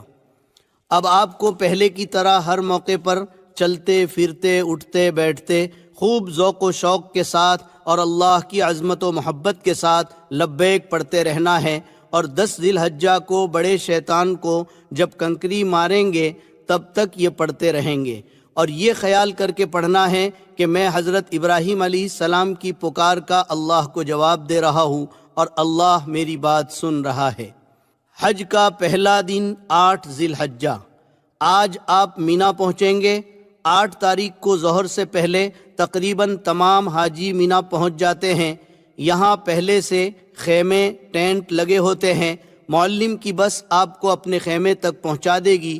مینا جاتے وقت اس بات کا خیال رکھیں کہ 400-500 ریال ساتھ میں رکھ لیں اور بہت زیادہ سامان اور وزن اپنے ساتھ نہ لے جائیں، ورنہ آپ پریشان ہوں گے، کیونکہ یہاں آپ کو پیدل بھی چلنا پڑے گا۔ ضرورت کا سامان ضرور لے لیں، مثلا 1 جوڑا احرام کی چادریں، ہوا کا تکیہ، لنگی، پلاسٹک کا مسلح، چٹائی، پردہ کرنے کے لیے چادریں، بریڈ، ستو، پھل، لوٹا، صابن، کنکریوں کی تھیلی، چپل رکھنے کی تھیلی وغیرہ۔ مینا جانے سے پہلے معلم کی بس کا نمبر اور مینا میں آپ کا خیمہ کہاں ہے اس کی معلومات کر لیں۔ اپنا تعارفی کارڈ ہر وقت اپنے ساتھ رکھیں۔ اپنے خیموں میں پہنچ کر اس بات کا پورا دھیان رکھیں کہ بے پردگی نہ ہو، اس لیے اگر ہو سکے تو خیمے کے ساتھیوں کو جوڑ کر حکمت و محبت کے ساتھ ان سے بات کر کے بیچ میں پردہ ڈال دیں تاکہ مستورات ایک طرف ہو جائیں اور مرد ایک طرف ہو جائیں۔ مینا پہنچ کر اپنے خیمے کا نمبر اور خیمہ کس روڈ پر ہے اسے بھی یاد کر لیں اور لکھ کر محفوظ کر لیں۔ مینا مکہ مکرمہ سے 3 میل کے فاصلے پر 2 طرفہ پہاڑوں کے درمیان بہت بڑا میدان ہے، جس میں پہاڑی رقبہ بھی ہے۔ پورے مینا کا مجموعی رقبہ 7 لاکھ مربع میٹر ہے، جس میں جمرات کی 5 منزلہ عالیشان عمارت بھی بنی ہوئی ہے۔ مینا میں آج آپ کو 5 نمازیں پڑھنی ہیں، ظہر، عصر، مغرب، عشاء اور 9 ذی الحجہ کی فجر۔ یہ 5 نمازیں اپنے خیموں میں باجماعت ادا کریں، بس اور کوئی کام آج مینا میں نہیں ہے۔ باقی وقت ذکر و دعا اور تسبیح و تلاوت میں اور حج کو سیکھنے میں گزاریں۔ حج کا دوسرا دن 9 ذی الحجہ۔ آج حج کا دوسرا دن ہے۔ آج سے ایام تشریق بھی شروع ہو گئے، لہٰذا فجر کی نماز کے بعد فوراً مرد بلند آواز سے اور عورتیں آہستہ آواز سے تکبیر تشریق پڑھیں۔ اللہ اکبر، اللہ اکبر، لا الہ الا اللہ، واللہ اکبر، اللہ اکبر، وللہ الحمد۔ تکبیر تشریق 9 ذی الحجہ کی فجر سے 13 ذی الحجہ کی عصر تک ہر فرض نماز کے بعد مرد اور عورت پر 1 مرتبہ پڑھنا واجب ہے۔ 9 ذی الحجہ کا دن بڑا ہی عظیم الشان دن ہے۔ آج آپ کو سورج نکلنے کے بعد مینا سے عرفات کی طرف روانہ ہونا ہے۔ عرفات مینا سے 6 میل پر ایک بڑا میدان ہے، یہاں بھی پہلے سے خیمے ٹینٹ لگے ہوتے ہیں۔ عرفات میں ایک مسجد ہے، مسجد نمیرہ۔ اس میں امام حج ظہر اور عصر ایک ساتھ پڑھاتے ہیں۔ اگر آپ بھی اس مسجد میں پہنچ کر ظہر اور عصر ایک ساتھ پڑھنا چاہیں تو پڑھ سکتے ہیں، مگر اس بات کا خیال رکھیں کہ امام اس زمانے میں صبح نجد سے آتا ہے اور مسافر رہتا ہے، اس لیے دونوں نمازوں کو 2 رکعت کر کے وہ قصر پڑھاتا ہے۔ آپ بھی اگر مسافر ہیں یعنی 15 دن سے کم آپ کا قیام ہے تو امام کے ساتھ قصر پڑھ لیں، اور اگر آپ مقیم ہیں تو آپ کو 4 رکعت پڑھنی ہے، لہٰذا امام جب ظہر کی 2 رکعت پڑھا کر سلام پھیر دے تو آپ جلدی سے کھڑے ہو کر بغیر سورہ فاتحہ اور سورت کے رکوع سجدے کے ساتھ 2 رکعت پڑھ کر سلام پھیر دیں، اس کے بعد امام کے ساتھ عصر کی نماز میں شریک ہو جائیں، اور جب امام عصر کی 2 رکعت پڑھا کر سلام پھیر دے تو آپ فوراً کھڑے ہو کر باقی 2 رکعت اسی طرح پوری کر لیں، یعنی بغیر کچھ پڑھے۔ بعض لوگ مسئلہ نہ جاننے کی وجہ سے باوجود مقیم ہونے کے امام کے ساتھ سلام پھیر دیتے ہیں، ایسی صورت میں ان کی نماز نہیں ہوتی، انہیں اپنی نماز لوٹانا ضروری ہے۔ مگر آج کل بزرگوں بھیڑ بہت زیادہ ہوتی ہے، بھیڑ میں ہو سکتا ہے آپ اپنا خیمہ بھول جائیں اور بھٹک جائیں، اس لیے آپ مسجد نمیرہ میں جانے کی کوشش نہ کریں اور اپنے خیموں میں جماعت کے ساتھ ظہر کے وقت میں ظہر اور عصر کے وقت میں عصر کی نماز پڑھیں۔ یہاں اپنے خیموں میں دونوں نمازیں ایک ساتھ نہ پڑھیں، اس کے بعد ذکر و دعا میں لگ جائیں۔ عرفات کے یہ چند گھنٹے ظہر سے مغرب تک پورے حج کا خلاصہ اور نچوڑ ہے۔ یہ دعاؤں کی قبولیت اور مغفرت کا دن ہے۔ اس دن میں اللہ تعالیٰ سمائے دنیا پر نزول فرماتے ہیں اور فرشتوں پر فخر کرتے ہیں کہ دیکھو میرے بندے ایک ہی حالت میں اس میدان میں بکھرے ہوئے ہیں، ایک ہی ترانہ ان کی زبان پر ہے، یہ مجھ سے توقع لگائیں، میرے سامنے ہاتھ اٹھا کر دعائیں مانگ رہے ہیں۔ اللہ تعالیٰ کہتے ہیں میرے فرشتوں ما اراد ہؤلائی، میرے یہ بندے کیا چاہتے ہیں، کیوں جمع ہوئے ہیں؟ پھر اللہ کہتے ہیں یا ملائکتی انی اشہدکم انی قد غفرت لہم، میرے فرشتوں گواہ رہو میں نے ان تمام بندوں کی مغفرت کر دی۔ لہذا پوری طرح ہم اللہ کی طرف متوجہ رہیں۔ آج کا خاص کام دعا اور استغفار ہے۔ غروب تک قبلہ رو کھڑے کھڑے جتنا کھڑے رہ سکتے ہیں، پھر بیٹھ کر، پھر کھڑے رہ کر اللہ کے سامنے خوب گڑ گڑائیں، دعا کی کتاب پڑھیں۔ اس دن میں اپنے مالک کو جتنا منوا سکتے ہیں منوا لیں، اپنے لیے، گھر والوں کے لیے، والدین کے لیے، رشتہ داروں کے لیے، محسنین کے لیے، دوست و احباب کے لیے، مرحومین کے لیے اور تمام حاجیوں کے لیے اور پوری امت کے لیے خوب گڑ گڑا کر دعا مانگے، جس زبان میں مانگ سکتے ہیں مانگے۔ عرفات کے میدان میں زوال سے غروب تک کے وقت میں تھوڑی دیر وقوف کرنا یعنی ٹھہرنا حج کا بہت بڑا فرض ہے۔ اسی لیے حدیث شریف میں فرمایا الحج عرفہ، حج عرفہ ہی کا نام ہے۔ اسی لیے وہاں جو لوگ بیمار ہوتے ہیں، ICU میں ہوتے ہیں، ان کو بھی حکومت ایمبولنس میں ڈاکٹر کی ٹیم کے ساتھ یہاں کی حاضری کرا دیتی ہے، اور جو VIP لوگ ہوتے ہیں ان کو بھی ہیلی کاپٹر سے عرفات کے میدان میں لا کر یہ فرض پورا کرا دیتے ہیں تاکہ ان کا حج ہو جائے۔ ہو سکے تو عرفات کے میدان میں یہ چند معمولات بھی کر لیں۔ عرفات کے معمولات: عرفات میں ظہر کے بعد یہ 4 عمل کریں۔ نمبر 1، چوتھا کلمہ 100 مرتبہ، لا الہ الا اللہ وحدہ لا شریک لہ، لہ الملک و لہ الحمد وہو علی کل شیء قدیر۔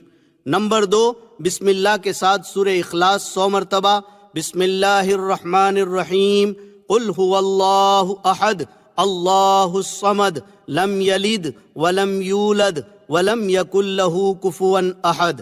نمبر 3، درود ابراہیم اخیر میں وعلینا معہم کے اضافے کے ساتھ 100 مرتبہ، اللہم صلی علی محمد وعلی آل محمد کما صلیت علی ابراہیم وعلی آل ابراہیم انک حمید مجید وعلینا معہم۔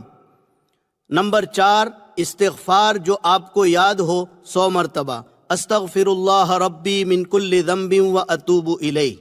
اس کے ساتھ قرآن کی تلاوت، مناجات مقبول یا الحزب الاعظم بھی پڑھ سکتے ہیں تو ضرور پڑھیں۔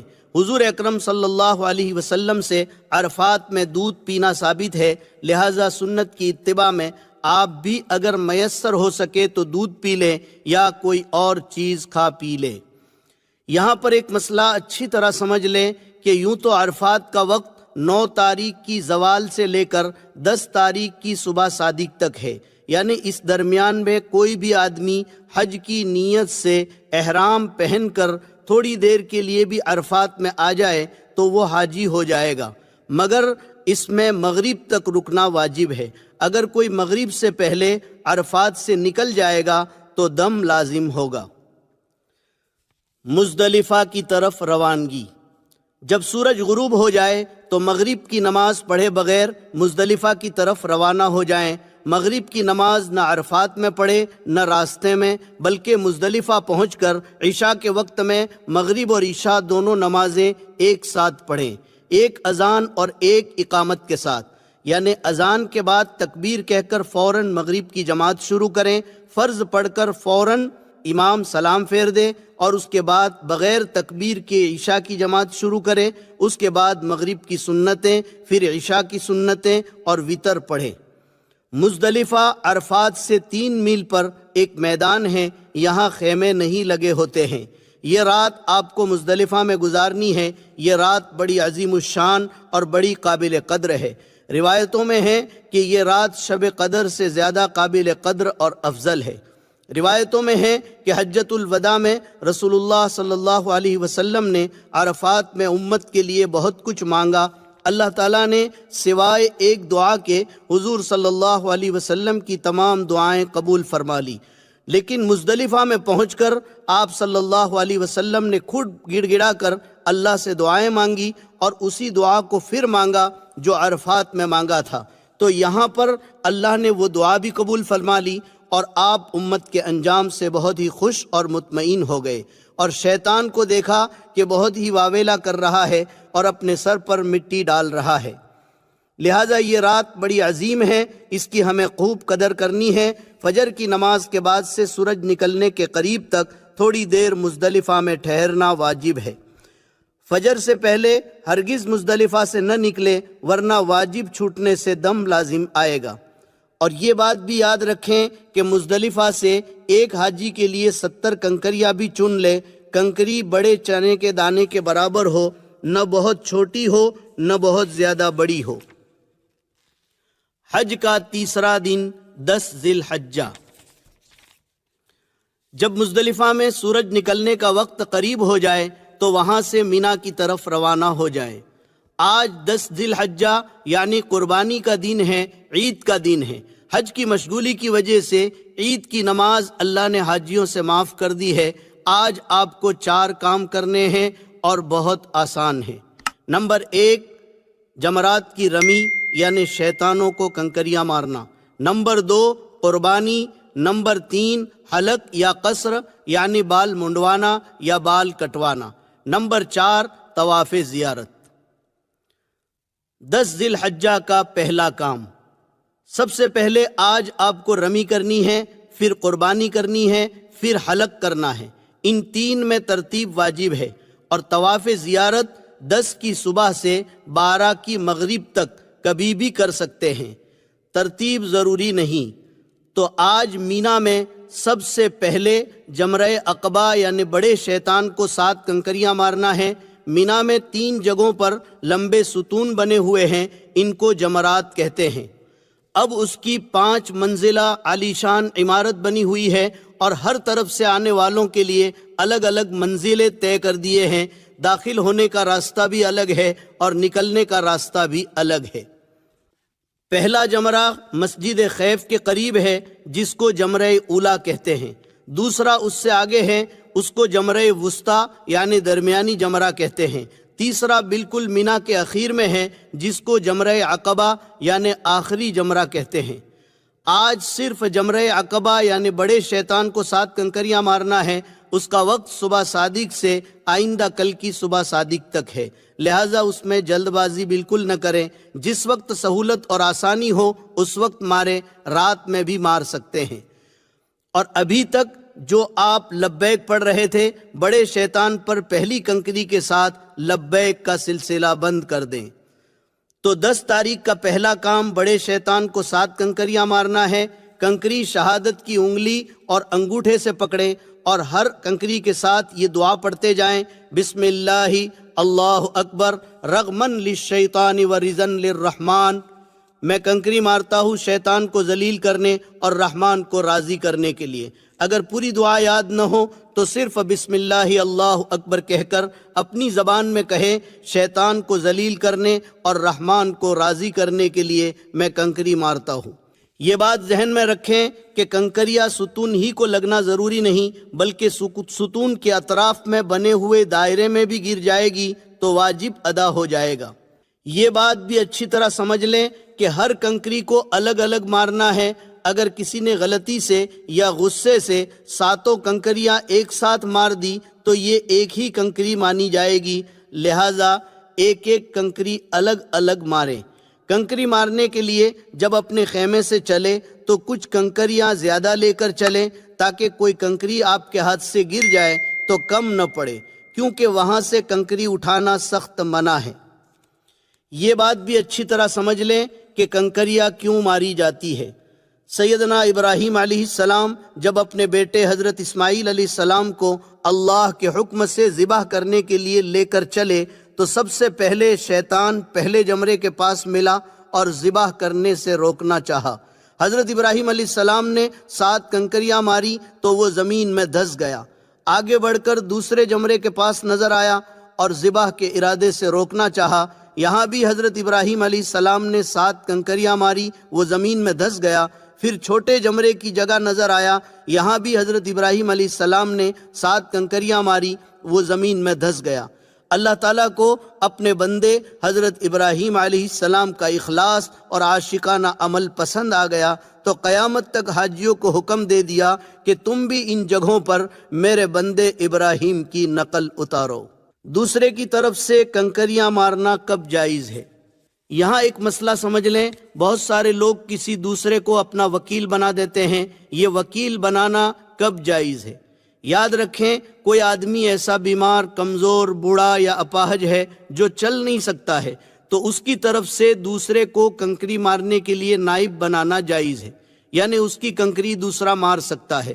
وہ دوسرا آدمی پہلے اپنی کنکری مارے پھر اس کی کنکری مارے۔ لیکن اگر کوئی مرد یا عورت تندرست ہے، صرف تھکان کی وجہ سے یا بھیڑ سے گھبرا کر دوسرے کو نائب بنا دے تو یہ ہرگز جائز نہیں ہے، بلکہ اسے اپنی کنکری خود اپنے ہاتھ سے مارنی پڑے گی۔ دوسرے کو اگر نائب بنا دیا تو یاد رکھیں یہ رمی نہ ہوگی اور دم واجب ہوگا۔ 10 ذی الحجہ کا دوسرا کام۔ 10 تاریخ کو جب آپ نے بڑے شیطان کو کنکریاں مار دی تو آج کا دوسرا کام قربانی کرنا ہے۔ آپ کا حج تمتع ہے تو آپ پر قربانی واجب ہے، اسی طرح قران کرنے والوں پر بھی واجب ہے، البتہ افراد کرنے والوں پر واجب نہیں، مستحب ہے۔ کر لیں تو اچھا ہے، نہ کرے تو کوئی حرج نہیں۔ یہ قربانی شکرانے کی ہے، اس کے علاوہ صاحب نصاب پر جو سالانہ قربانی ہے وہ تو باقی ہے، جو ہر صاحب نصاب پر واجب ہے، وہ بھی کرنا ہے۔ البتہ وہ قربانی آپ اپنے وطن میں بھی کروا سکتے ہیں، اور اگر حرم میں کرنا چاہیں تو یہاں بھی کر سکتے ہیں۔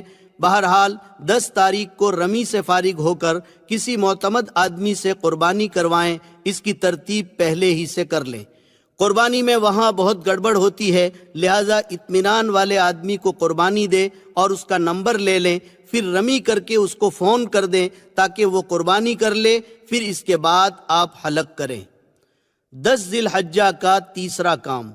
قربانی کے بعد آپ حلق یا قصر کروا لیں۔ حلق یعنی سر کے بال اس طرح سے صاف کرنا، اور قصر یعنی سر کے بال قینچی یا مشین سے کاٹنا۔ اس کے بغیر آپ کا احرام نہیں کھلے گا۔ اس کا طریقہ یہ ہے کہ پورے سر کے بال منڈوا دیے جائیں یا پورے سر کے بال برابر کر کے کٹوا دیے جائیں۔ حلق کرنا قصر سے زیادہ بہتر ہے، اس کا ثواب زیادہ ہے۔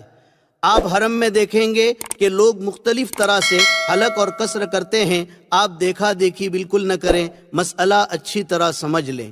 اگر آپ کے سر کے بال بڑے ہیں تو آپ قصر کر سکتے ہیں، یعنی بال قینچی سے کاٹ سکتے ہیں، مگر لمبائی میں کم از کم انگلی کے پور کے برابر کٹنا ضروری ہے۔ اور اگر آپ کے سر کے بال انگلی کے پور سے چھوٹے ہیں تو پھر حلق واجب ہے، قینچی سے کاٹنے سے احرام نہیں کھلے گا۔ عورتیں اسی طرح سے بال کاٹیں جس طرح عمرے میں سعی کے بعد بال کاٹے تھے، یعنی بالوں کے نیچے کے حصے سے ایک پور کے برابر بال کاٹیں۔ بہرحال 10 ذی الحجہ کو جب آپ نے شیطان کو کنکری بھی مار لی، قربانی بھی کر لی اور سر بھی منڈوا لیا تو اب آپ کا احرام ختم ہو گیا۔ اب آپ سلے ہوئے کپڑے پہن سکتے ہیں اور وہ سب چیزیں حلال ہو گئی جو احرام کی وجہ سے حرام تھی۔ مگر ایک پابندی ابھی بھی باقی ہے کہ بیوی ابھی حلال نہیں ہوئی۔ جب طواف زیارت کر لیں گے تو بیوی بھی حلال ہو جائے گی۔ یہاں نوجوانوں سے بعض مرتبہ غلطی ہو جاتی ہے، وہ حلق ہو جانے کی وجہ سے سمجھتے ہیں کہ ہم حلال ہو گئے اور بیوی سے صحبت کر بیٹھتے ہیں۔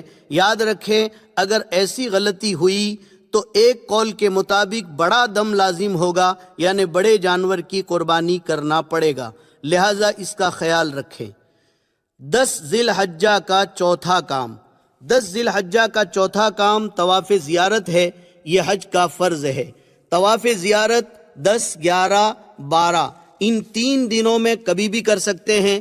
رمی، قربانی اور حلق ان تینوں سے پہلے بھی، درمیان میں بھی اور بعد میں بھی کر سکتے ہیں۔ البتہ افضل یہ ہے کہ طواف زیارت رمی، قربانی اور حلق کے بعد کیا جائے۔ یہ طواف بھی ویسا ہی ہے جیسے عمرے کا طواف آپ نے کیا تھا کہ حجر اسود کے استلام یعنی بوسے سے طواف شروع ہوگا، 7 چکر ہوں گے۔ البتہ یہ طواف چونکہ عام طور پر اپنے کپڑوں میں ہوتا ہے، اس لیے کہ حاجی قربانی کر کے حلق کروا لیتا ہے اور احرام اتار دیتا ہے، تو اس میں استباح نہ ہوگا، مگر یاد رکھیں رمل اس میں بھی ہوگا۔ لیکن اگر قربانی کر کے آپ نے حلق نہیں کیا اور احرام میں ہی آ کر طواف زیارت کر رہے ہیں، یا رمی اور قربانی سے پہلے طواف زیارت کر رہے ہیں، تو 7 چکروں میں استباح ہوگا، یعنی داہنے بغل سے احرام کی چادر نکال کر بائیں کندھے پر ڈالیں گے، جیسے شروع میں عمرے کے وقت آپ نے کیا تھا۔ اگر ایک ہی دن میں یہ چاروں کام نہ ہو سکے تو کوئی حرج نہیں، آج شیطان کو کنکری مار لیں، پھر قربانی اور حلق کر لیں، طواف زیارت دوسرے دن کریں۔ اگر اتنا بھی آپ کو مشکل لگ رہا ہے تو صرف بڑے شیطان کو آج کنکریاں مار لیں، دوسرے دن قربانی اور طواف زیارت کر لیں۔ یاد رہیں کہ جب تک حلق نہ کر لیں احرام نہیں اترے گا۔ طواف زیارت کے بعد سعی۔ طواف زیارت کے بعد ہر حاجی کو سعی کرنی ہوتی ہے۔ یہ سعی طواف زیارت کے بعد ذی الحجہ کے مہینے میں اخیر تک کبھی بھی کر سکتے ہیں۔ اس سعی کے لیے احرام اور نفلی طواف بھی شرط نہیں، بس صرف صفا مروہ کے 7 پھیرے اس طرح سے کرنے ہیں جس طرح آپ نے عمرے کے طواف کے بعد سعی میں کیے تھے۔ لہٰذا حج کے 5 دنوں میں اگر تھکان زیادہ ہو جائے تو صرف طواف زیارت کر لیں اور اس کی سعی 2-3 دن کے بعد کریں، اس میں کوئی نقصان بھی نہیں اور کوئی دم وغیرہ بھی نہیں۔ عورتوں کے لیے ایک اہم مسئلہ، اگر حج کے دوران عورت کو مخصوص ایام شروع ہو جائیں تو وہ حج کے تمام امور ادا کرے، صرف طواف زیارت اس وقت تک نہ کرے جب تک پاک نہ ہو جائے اور نہ اس حالت میں حرم میں داخل ہوں۔ اس تاخیر سے اس پر دم واجب نہ ہوگا اور نہ گناہ ہوگا، البتہ پاک ہو جانے کے بعد پھر طواف زیارت میں تاخیر نہ کرنا چاہیے۔ اور اگر حج میں مخصوص ایام اخیر میں شروع ہوئے اور طواف زیارت نہ کر سکی اور حج کے فوراً بعد اس کی روانگی کا وقت بھی آ گیا اور ابھی اس کے ذمے طواف زیارت باقی ہے، تو یہ عورت کیا کرے گی؟ تو اس میں آپ اچھی طرح مسئلہ سمجھ لیں کہ حج کے بعد عورت کا قافلہ روانہ ہو رہا ہے اور اس کے لیے رکنے کی کوئی شکل نہیں ہے، تو اس عورت کے لیے مسئلہ یہ ہے کہ اسی ناپاکی کی حالت میں کپڑا اچھی طرح لپیٹ کر استغفار کرتے ہوئے طواف زیارت کر لیں اور اس کے بعد حرم میں بڑے جانور کی قربانی کرا دیں۔ حج کا چوتھا دن 11 ذی الحجہ۔ آج حج کا چوتھا دن ہے، آج آپ کو زیادہ کام نہیں کرنا ہے۔ اگر 10 تاریخ کو قربانی کی تھی اور طواف زیارت نہیں کیا تھا تو اس کو آج کر لیں، اور اگر کر لیا تھا تو ٹھیک ہے۔ آج کا خاص کام تینوں شیطانوں کو 7 کنکریاں مارنا ہے۔ اس کا وقت زوال کے بعد سے صبح صادق تک رہتا ہے، لہٰذا اس میں جلد بازی بالکل نہ کریں۔ پہلے چھوٹے شیطان کو 7 کنکریاں ماریں، ہر کنکری کے ساتھ یہ دعا بھی پڑھتے جائیں جو پہلے بتائی تھی، بسم اللہ اللہ اکبر رغمن للشیطان ورزن للرحمن، شیطان کو ذلیل کرنے کے لیے اور رحمان کو راضی کرنے کے لیے میں کنکری مار رہا ہوں۔ چھوٹے شیطان کو 7 کنکریاں مار کر مجمع سے تھوڑا ہٹ کر قبلہ رو ہو کر ہاتھ اٹھا کر دعا کریں، یہ دعا کی قبولیت کی جگہ ہے۔ پھر درمیانی شیطان کو اسی طرح 7 کنکریاں ماریں، پھر مجمع سے تھوڑا ہٹ کر دعا کریں، یہ بھی دعا کی قبولیت کی جگہ ہے۔ پھر بڑے شیطان کو بھی ترتیب وار 7 کنکریاں ماریں اور یہاں دعا نہ کریں۔ اس کے بعد رات مینا میں ہی گزاریں۔ حج کا 5واں دن 12 ذی الحجہ۔ اگر کسی وجہ سے 10 اور 11 کو آپ قربانی اور طواف زیارت نہیں کر سکیں تو آج اس سے فارغ ہو جائیں۔ آج مغرب تک کسی حالت میں طواف زیارت کر لینا ہے۔ اگر آج مغرب تک نہیں کر سکے، کم از کم 4 چکر بھی نہیں ہو سکے تو دم دینا پڑے گا، اور اگر مغرب تک 4 چکر پورے ہو گئے تو دم نہیں آئے گا، باقی چکر مغرب کے بعد پورے کر لیں، اس کے بعد سعی کر لیں۔ آج کا خاص کام تینوں شیطانوں کو ساتھ ساتھ کنکریاں مارنا ہے، بالکل اسی طرح جیسے کل مار چکے ہو۔ ہر کنکری کے ساتھ دعا پڑھنی ہے۔ پہلے اور دوسرے شیطان کو کنکری مار کر مجمع سے تھوڑا دور ہٹ کر دعا کرنی ہے، تیسرے شیطان کو کنکری مار کر دعا نہیں کرنی ہے۔ آج یعنی 12 تاریخ کو بھی کنکری مارنے کا وقت زوال سے اگلے دن کی صبح صادق تک ہے، لہٰذا جلد بازی نہ کریں، رات میں بھی مار سکتے ہیں۔ اس کے بعد 13 تاریخ کی رمی اختیاری ہے، آپ اگر کرنا چاہیں تو کریں ورنہ نہیں۔ قرآن نے دونوں آپشن دیے ہیں۔ اگر 12 تاریخ کو مکہ جانا چاہتے ہیں تو شام کو یا رات کو کنکریاں مارتے ہوئے مکہ نکل جائیں، لیکن اگر آپ لیٹ ہو گئے اور صبح صادق مینا میں ہو گئی تو پھر 13 کی رمی واجب ہوگی۔ اب 13 کی رمی بھی آپ کریں گے، اور 13 کی رمی کا وقت بھی زوال کے بعد شروع ہوتا ہے، مگر زوال سے پہلے بھی مار سکتے ہیں کراہت کے ساتھ، اور وقت مغرب تک رہتا ہے۔ 13 کی مغرب تک نہیں مار سکے تو دم لازم آئے گا۔ رمی کی بڑی فضیلت ہے، ہر کنکری پر اللہ تعالیٰ ایک مہلک اور بھاری گناہ معاف کرتا ہے جو آدمی کو ہلاک کرنے کے لیے کافی ہوتا ہے۔ طواف وداع۔ اب اللہ نے آپ کا حج پورا کر دیا، اب آپ پر کوئی خاص کام باقی نہیں رہا، صرف ایک کام رہ گیا، وہ یہ کہ جب آپ مکہ مکرمہ سے رخصت ہوں گے تو آپ کو رخصتی طواف کرنا ہے، جس کو طواف وداع کہتے ہیں۔ وہ بھی صرف طواف ہے، اس میں سعی نہیں ہے۔ اس میں بھی سہولت ہے، بالکل نکلتے وقت اگر موقع نہیں مل سکا تو کوئی حرج نہیں۔ حج کے بعد مکہ میں جتنے دن آپ رہیں گے تو اس میں آپ نفلی طواف تو کریں گے ہی، تو جو آخری طواف آپ نے کیا ہے وہ رخصتی طواف سمجھا جائے گا۔ لیکن اگر آپ کو پتہ ہے اور نکلنے کا وقت معلوم ہے اور موقع ہے تو آخری طواف دھیان کے ساتھ ضرور کر لیں۔ یہ الوداعی طواف شاید کوئی حاجی ہو جو روئے بغیر کرتا ہو، لوگ ہچکیاں مار کر روتے ہیں، یہ آخری طواف ہے، پتہ نہیں پھر نصیب ہوتا ہے یا نہیں۔ 25 دن اور 1 مہینے میں آپ کا دل بیت اللہ سے ایسا لگ چکا کہ آپ اپنے آنسوؤں پر قابو نہیں کر سکتے۔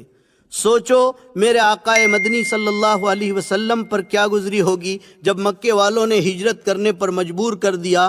آپ کے 53 سال مکہ مکرمہ میں گزرے تھے، بچپن بھی یہاں گزرا تھا، جوانی بھی یہاں گزری تھی، جبریل امین پہلی وحی بھی یہاں لے کر آئے تھے، آپ کو کتنا بھاری پڑا ہوگا۔ آپ مکے سے باہر نکل کر ایک ٹیلے پر چڑھ کر مکے کی طرف حسرت بھری نگاہ ڈال کر روتے ہوئے کہہ رہے ہیں، یا ارض مکہ انکی لخیر ارض اللہ و احب ارض اللہ، اے سرزمین مکہ تو اللہ کی زمینوں میں سب سے زیادہ پیاری اور سب سے زیادہ محبوب ہے، مگر یہ تیرے اندر رہنے والے مجھے رہنے نہیں دیتے، اگر یہ مجھے نہ روکتے تو میں کہیں نہ جاتا۔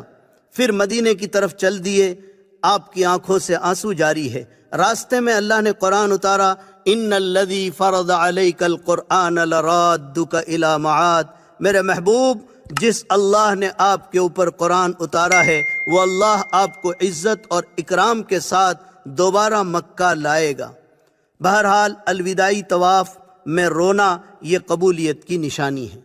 اب آپ کو جو دن مکہ مکرمہ میں رہنے کے لیے مل جائیں اس کو خوب غنیمت سمجھیں اور اللہ کا شکر ادا کریں کہ اللہ نے آپ کو یہ سعادت نصیب کی ہے۔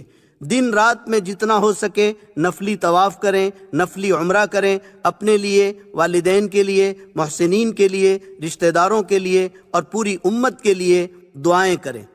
بڑی مبارک جگہ ہے جہاں انبیاء علیہم السلام کے قدم پڑے ہیں، نبیوں کے سردار تاجدار مدینہ محمد الرسول اللہ صلی اللہ علیہ وسلم کے مبارک قدم پڑے ہیں، صحابہ کرام اور اللہ والوں کے قدم پڑے ہیں۔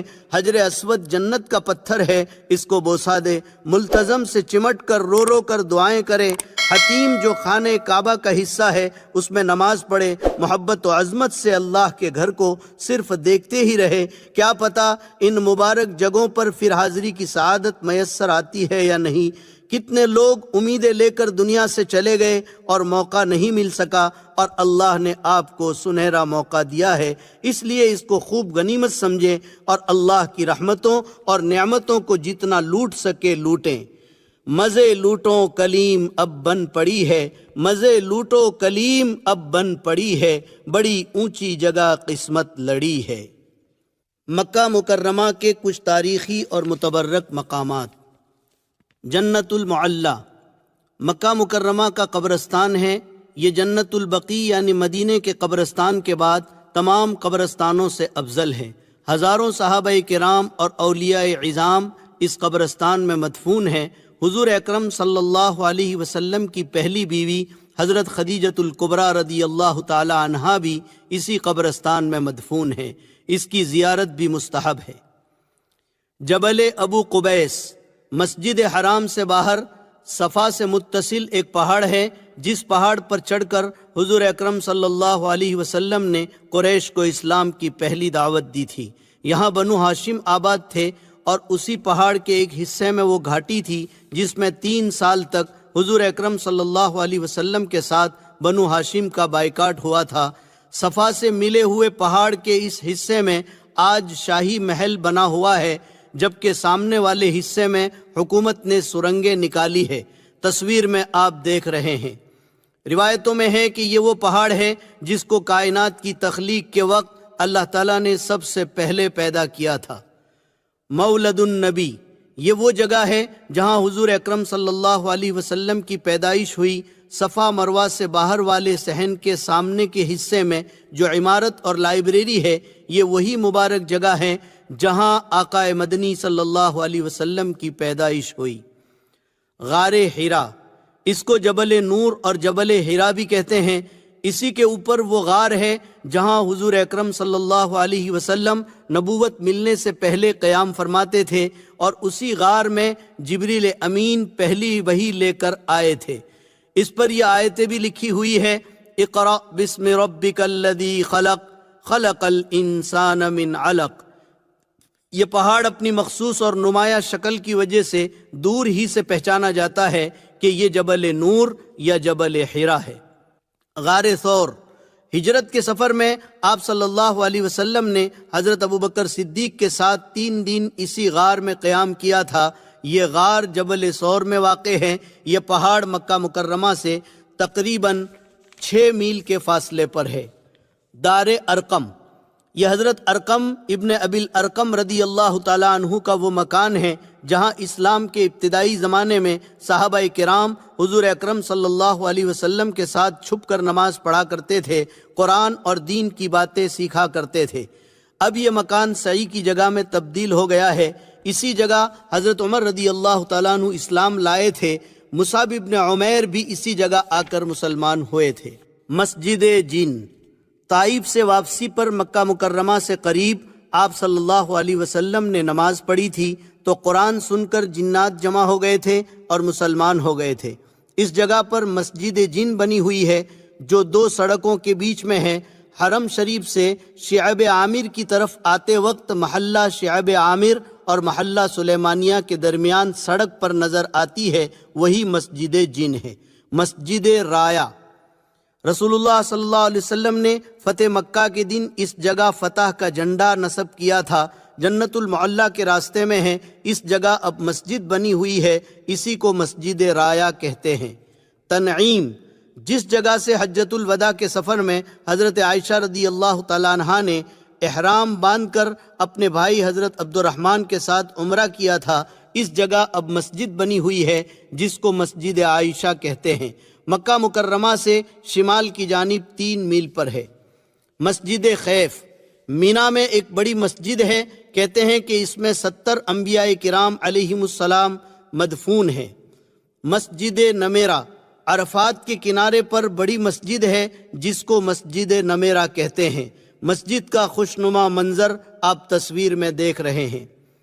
مسجد مشعر الحرام مزدلفہ میں بڑی مسجد ہے۔ حجۃ الوداع کے سفر میں حضور اکرم صلی اللہ علیہ وسلم نے پوری رات اسی جگہ گزاری تھی۔ اب یہاں مسجد بنی ہوئی ہے۔ مسجد استراحہ مینا سے واپسی پر مکہ مکرمہ میں داخلے سے پہلے جو محلہ معابدہ ہے اسی علاقے میں ایک مسجد ہے۔ 13 ذی الحجہ کو حج سے واپسی پر رسول اکرم صلی اللہ علیہ وسلم نے ظہر اثر پڑھی تھی۔ اور کچھ دیر آپ نے آرام بھی کیا تھا، اس لیے اس کو مسجد استراحہ کہتے ہیں۔ زیارت مدینہ منورہ۔ الحمدللہ حج اور عمرے پر تفصیل سے بیان ہو چکا، اب آپ کے سامنے زیارت مدینہ منورہ کے آداب پیش کیے جاتے ہیں، آپ توجہ کے ساتھ سنیں۔ حج کے بعد سب سے افضل اور سب سے بڑی سعادت سید الانبیاء رحمت للعالمین تاجدار مدینہ رسول مقبول صلی اللہ علیہ وسلم کے روضہ اقدس کی زیارت ہے۔ رسول اللہ صلی اللہ علیہ وسلم کی عظمت و محبت وہ چیز ہے جس کے بغیر ایمان ہی مکمل نہیں ہوتا۔ اس کا تقاضا ایمان والے کو بھی فطری طور پر ہونا چاہیے کہ دیار قدس میں پہنچنے کے بعد روضہ اقدس کی زیارت کے بغیر واپس نہ ہو، اور اس پر مزید یہ کہ روضہ اقدس کے سامنے حاضر ہو کر درود و سلام کے بعد وہ عظیم انعامات و ثمرات اور برکات کا حاصل ہو جانا جو دور سے درود و سلام پڑھنے سے حاصل نہیں ہو سکتے۔ رسول اللہ صلی اللہ علیہ وسلم نے فرمایا، جس نے حج کیا پھر میری قبر کی زیارت میری وفات کے بعد کی تو گویا اس نے میری زندگی میں میری زیارت کی۔ ایک حدیث میں اللہ کے نبی صلی اللہ علیہ وسلم کا ارشاد ہے، من زار قبری وجبت لہو شفاعتی، جس نے میری قبر کی زیارت کی اس کے واسطے میری شفاعت واجب ہو گئی۔ ایک حدیث میں حضور صلی اللہ علیہ وسلم کا ارشاد ہے، جس نے بیت اللہ کا حج کیا اور میری زیارت نہ کی اس نے مجھ پر ظلم کیا۔ جب مدینہ طیبہ کی طرف چلیں تو راستے میں کثرت سے درود و سلام پڑھتے رہیں، اور محبت نبوی کو بیدار کرنے کے لیے اگر آپ کو ذوق ہو تو نعتیہ اشعار بھی خوب ذوق و شوق سے پڑھیں۔ بسیں اور گاڑیاں چند گھنٹوں میں آپ کو مدینہ منورہ پہنچا دے گی، آپ کو راستے میں کہیں غسل کرنے یا لباس بدلنے کا موقع نہیں ملے گا، اس لیے مناسب ہے کہ آپ مدینہ منورہ روانگی سے پہلے غسل کر لیں اور مدینہ طیبہ کی حاضری کی نیت سے اچھے کپڑے بدل لیں، خوشبو لگائیں، راستے میں خوب ذوق و شوق کے ساتھ درود و سلام پڑھتے رہیں۔ حرمین شریفین کے قیام میں خاص کر مدینہ منورہ میں 5 چیزوں کا خوب اہتمام کریں تاکہ یہ چیزیں ہمیشہ کے لیے آپ کی عادت بن جائیں۔ نمبر 1 گناہوں سے بچنا، نمبر 2 درود شریف کی کثرت، نمبر 3 اتباع سنت، نمبر 4 قرآن کی تلاوت، نمبر 5 اور دین کی دعوت۔ مدینہ طیبہ میں داخلہ۔ جب مدینہ طیبہ کی عمارتیں اور درخت نظر آنے لگے تو ذوق و شوق کو بیدار کر کے خوب درود شریف پڑھیں، خشوع خضوع اور تواضع کی کیفیت پیدا کریں۔ جب مدینہ منورہ سے قریب ہونے لگے تو اللہ تعالیٰ سے دعا کریں، اے اللہ یہ تیرے حبیب کا شہر ہے اور تیرے حبیب نے تیرے حکم سے اس کو حرم قرار دیا ہے، اس میں میرے داخلے اور میری حاضری کو ہر قسم کے عذاب سے امان کا ذریعہ بنا، اور مدینے میں داخلے کے وقت اللہ کی طرف متوجہ ہو کر خشوع خضوع کے ساتھ یہ دعا پڑھے، بسم اللہ لا حول ولا قوت الا باللہ رب ادخلنی مدخل صدق واخرجنی مخرج صدق واجعل لی من لدنک سلطانا نصیرا۔ اے پروردگار مجھے صحیح طور پر داخل کریں اور صحیح طور پر نکالیں اور اپنی طرف سے میرے لیے مددگار بنا دیں۔ پھر چلتے چلتے یہ دعا کریں، اے اللہ جس کرم سے تو نے مجھے یہ دن دکھایا ہے کہ میں تیرے حبیب کے محبوب شہر میں داخل ہو رہا ہوں، اسی کرم سے تو مجھے یہاں کی خاص برکتیں عطا فرما اور ان تمام باتوں سے میری حفاظت فرما جو ان برکتوں سے محرومی کا ذریعہ ہو۔ مسجد نبوی میں حاضری۔ مدینہ منورہ میں بھی بسیں آپ کو آپ کی بلڈنگ تک پہنچا دے گی، سامان ترتیب سے رکھ کر ضروریات سے فارغ ہو جائیں اور وضو یا غسل کر کے کپڑے بدل کر سب سے پہلے مسجد نبوی میں حاضر ہوں۔ یہاں بھی یہ بات دھیان میں رکھیں کہ اگر آپ پر تھکان زیادہ ہو تو آرام کر کے حشاش بشاش ہو کر پھر مسجد نبوی میں حاضر ہوں۔ مسجد میں جب داخل ہوں تو داہنے پیر سے داخل ہوتے ہوئے یہ دعا پڑھیں، بسم اللہ والصلاة والسلام علی رسول اللہ اللہم اغفر لی ذنوبی وافتح لی ابواب رحمتک نویت سنت الاعتکاف۔ سب سے پہلے مسجد کے اس حصے میں جائیں جو روضہ اقدس اور منبر شریف کے درمیان ہے، جس کے متعلق حضور صلی اللہ علیہ وسلم نے ارشاد فرمایا، ما بین بیتی و منبری روضۃ من ریاض الجنہ، میرے گھر اور میرے ممبر کے درمیان کا حصہ جنت کی کیاریوں میں سے ایک کیاری ہے، جنت کا باغ ہے۔ ریاض الجنہ کی پہچان کے لیے یہاں سفید قالین بچھا ہوا ہے۔ یہاں پہنچ کر سب سے پہلے 2 رکعت نماز تحیۃ المسجد ادا کریں، اس کے بعد اللہ تعالیٰ کا بہت زیادہ شکر ادا کریں۔ آپ بہت عظمت والی جگہ پہنچے ہیں، جتنا شکر ادا کرے کم ہے۔ علماء نے لکھا ہے اس موقع پر سجدہ شکر بھی ادا کر لیں، پھر اللہ تعالیٰ سے خوب دعا کریں۔ اگر ریاض الجنہ میں بھیڑ زیادہ ہو تو پوری مسجد میں کہیں بھی یہ نماز ادا کر سکتے ہیں۔ مسجد نبوی کے ستون اور ریاض الجنہ۔ ریاض الجنہ میں سفید سنگ مرمر کے 7 اہم ستون ہیں جن کو استوانہ کہا جاتا ہے۔ یہ قبولیت دعا کی خاص جگہ ہیں۔ پہلا ستون محراب سے متصل ہے جس کو استوانہ حنانہ یا مخلقہ کہتے ہیں۔ اس ستون سے سہارا لے کر رسول اللہ صلی اللہ علیہ وسلم خطبہ دیا کرتے تھے۔ دوسرا ستون محراب کی بائیں جانب ہے جس کو استوانہ عائشہ کہا جاتا ہے۔ اس جگہ کے بارے میں حضور اکرم صلی اللہ علیہ وسلم کا ارشاد ہے، اگر میں اس کی فضیلت لوگوں کو بتا دوں تو لوگ یہاں نماز پڑھنے کے لیے قرآن اندازی کرنے لگیں گے۔ اس جگہ کی نشاندہی حضرت عائشہ رضی اللہ تعالیٰ عنہا نے کی تھی، اس لیے اس کو استوانہ عائشہ کہتے ہیں۔ تیسرا ستون استوانہ عائشہ کی بائیں جانب استوانہ ابو لبابہ ہے۔ اس جگہ حضرت ابو لبابہ رضی اللہ تعالیٰ عنہ نے ایک غلطی کی وجہ سے خود کو ستون سے باندھ لیا تھا، پھر ان کی توبہ قبول ہونے پر حضور اکرم صلی اللہ علیہ وسلم نے آ کر آپ نے خود کھولا تھا اور فرمایا تھا اب قیامت تک کوئی بھی آدمی اس ستون کے پاس آ کر کھڑے ہو کر توبہ کرے گا یا صلاۃ التوبہ پڑھے گا تو اللہ تعالیٰ ابو لبابہ کی توبہ کی برکت سے اس کی توبہ بھی قبول فرما لیں گے۔ روضہ اقدس کی جالی میں 3 ستون ہیں۔ ہر ستون کا آدھا حصہ جالی کے باہر ریاض الجنہ میں اور آدھا حصہ جالی کے اندر ہے۔ ان تمام ستونوں پر نام بھی لکھے ہوئے ہیں۔ پہلا ستون استوانہ سریر ہے۔ یہاں اعتکاف کی حالت میں آپ صلی اللہ علیہ وسلم کی چارپائی رہتی تھی۔ اس کے قریب دوسرا ستون استوانہ حرس ہے۔ یہاں صحابہ کرام رضوان اللہ علیہم اجمعین شروع زمانے میں رات کو آپ کے حجرہ مقدسہ کا پہرا دیا کرتے تھے۔ اس کے قریب ہی تیسرا ستون استوانہ وفود ہے۔ یہاں پر آپ صلی اللہ علیہ وسلم باہر سے آنے والے لوگوں کے ساتھ بات چیت کرتے، معاہدہ کرتے اور دین سکھایا کرتے تھے۔ اسی میں ایک ستون اور ہے جس کو استوانہ جبریل کہتے ہیں۔ یہیں پر عموماً نبی کریم صلی اللہ علیہ وسلم کی حضرت جبرائیل علیہ السلام سے ملاقات ہوتی تھی۔ یہ 7 ستون اور ریاض الجنہ کا پورا حصہ قبولیت دعا کے لیے خاص جگہ ہیں۔ یہاں نمازیں ادا کرنا زیادہ ثواب کا باعث ہے، لہٰذا جب موقع ملے، جتنا موقع ملے، آپ ریاض الجنہ کے اندر کے حصے میں نمازیں ادا کریں۔ روضہ اطہر پر درود و سلام۔ تحیۃ المسجد اور دعا سے فارغ ہو کر پورے ادب اور ہوش کے ساتھ روضہ اقدس پر آئیں اور یہ سمجھے کہ میں خدمت اقدس میں حاضر ہوں اور حضور اقدس صلی اللہ علیہ وسلم میری بات بنفس نفیس سن رہے ہیں۔ ہلکی آواز سے سلام عرض کریں۔ روضہ اقدس کی جالی میں پیتل کے 3 حلقے یعنی دائرے بنے ہوئے ہیں۔ ان میں جو بڑا حلقہ دائرہ ہے وہ حضور اقدس صلی اللہ علیہ وسلم کے چہرے انور کے سامنے ہیں، اور دوسرے دائرے کے برابر میں حضرت ابوبکر صدیق رضی اللہ تعالیٰ عنہ ہے، اور تیسرے حلقے کے برابر میں حضرت عمر فاروق رضی اللہ تعالیٰ عنہ ہے۔ ان حلقوں کے سامنے کھڑے ہو کر سلام پیش کرنا ہے۔ تینوں الگ الگ دروازوں کے سامنے کھڑے ہو کر نہیں، بلکہ ان حلقوں اور دائروں کے سامنے۔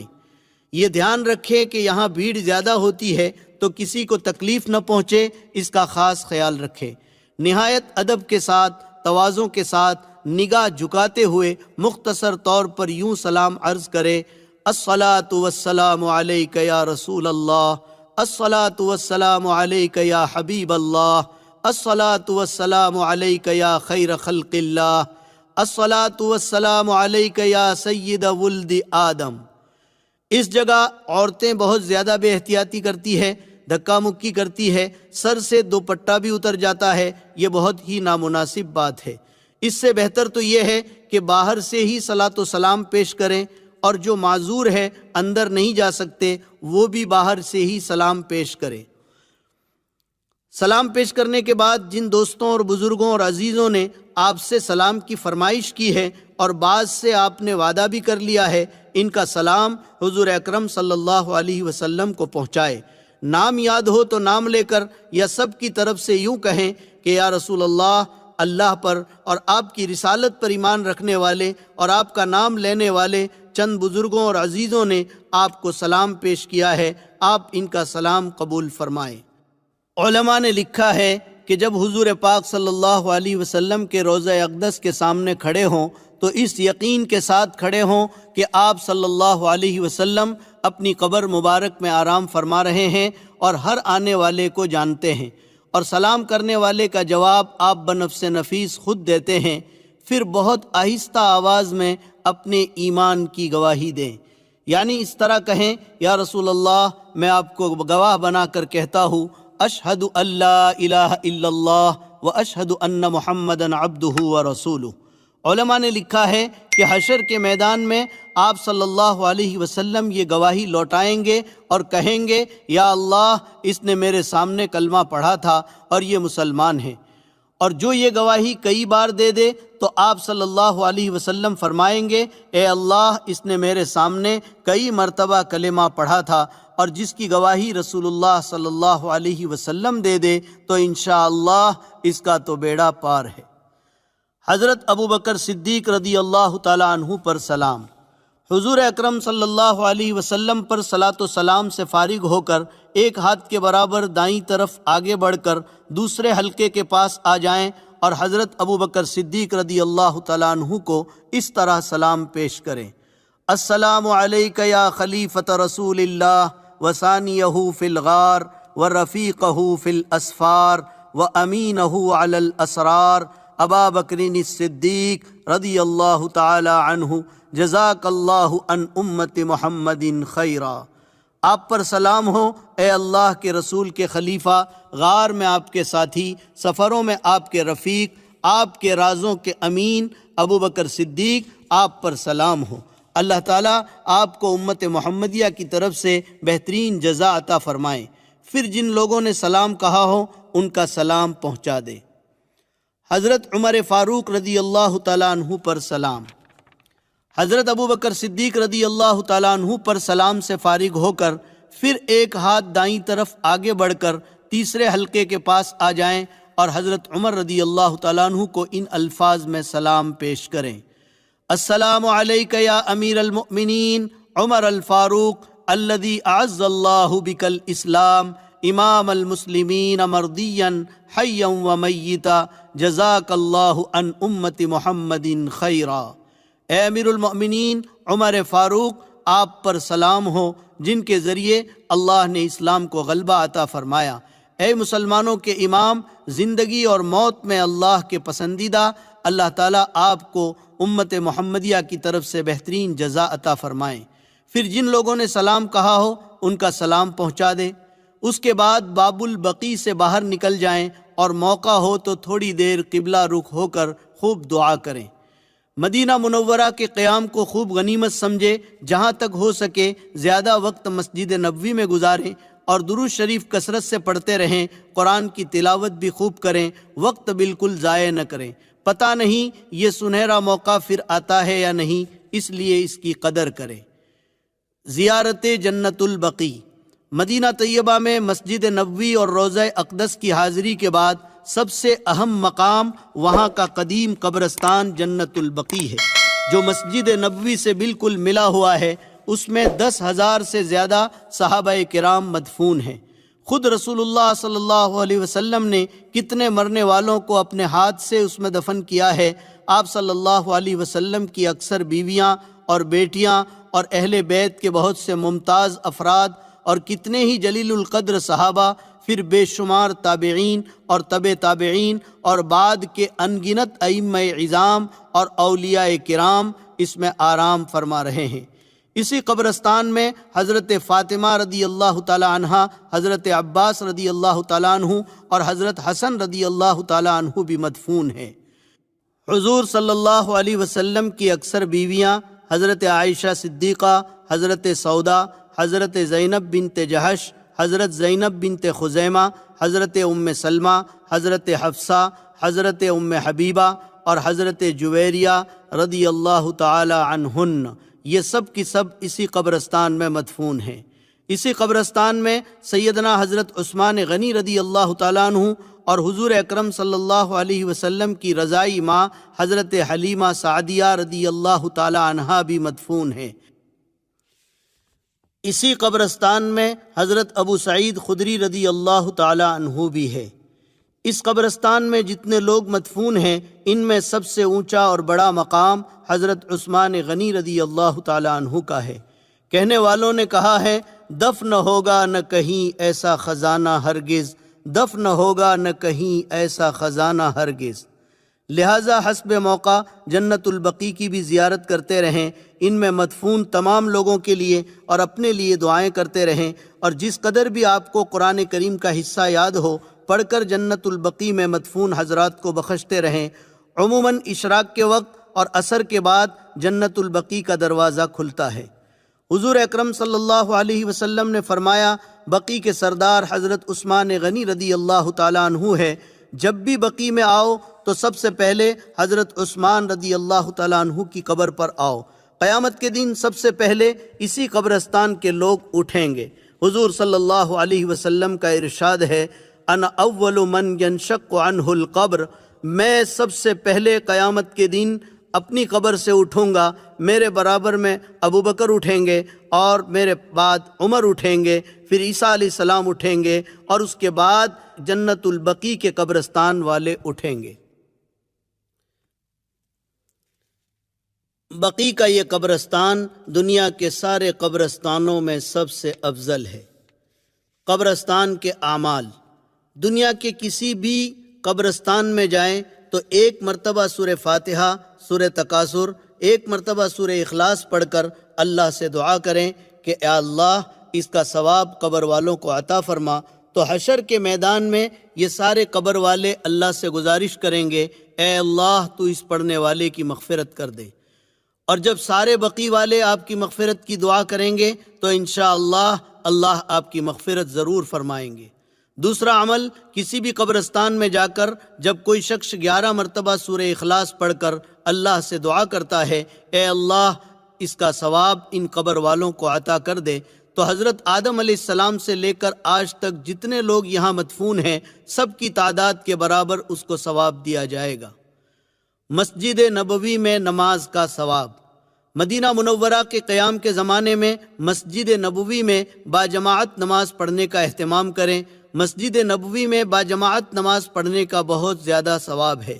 بخاری شریف کی ایک حدیث میں حضور اکرم صلی اللہ علیہ وسلم کا ارشاد ہے، میری اس مسجد میں ایک نماز کا ثواب 1000 نمازوں سے بہتر ہے سوائے مسجد حرام کے، کیونکہ مسجد حرام میں باجماعت نماز پڑھنے کا ثواب دوسری مسجدوں کے مقابلے میں 1,00,000 نمازوں سے افضل ہے۔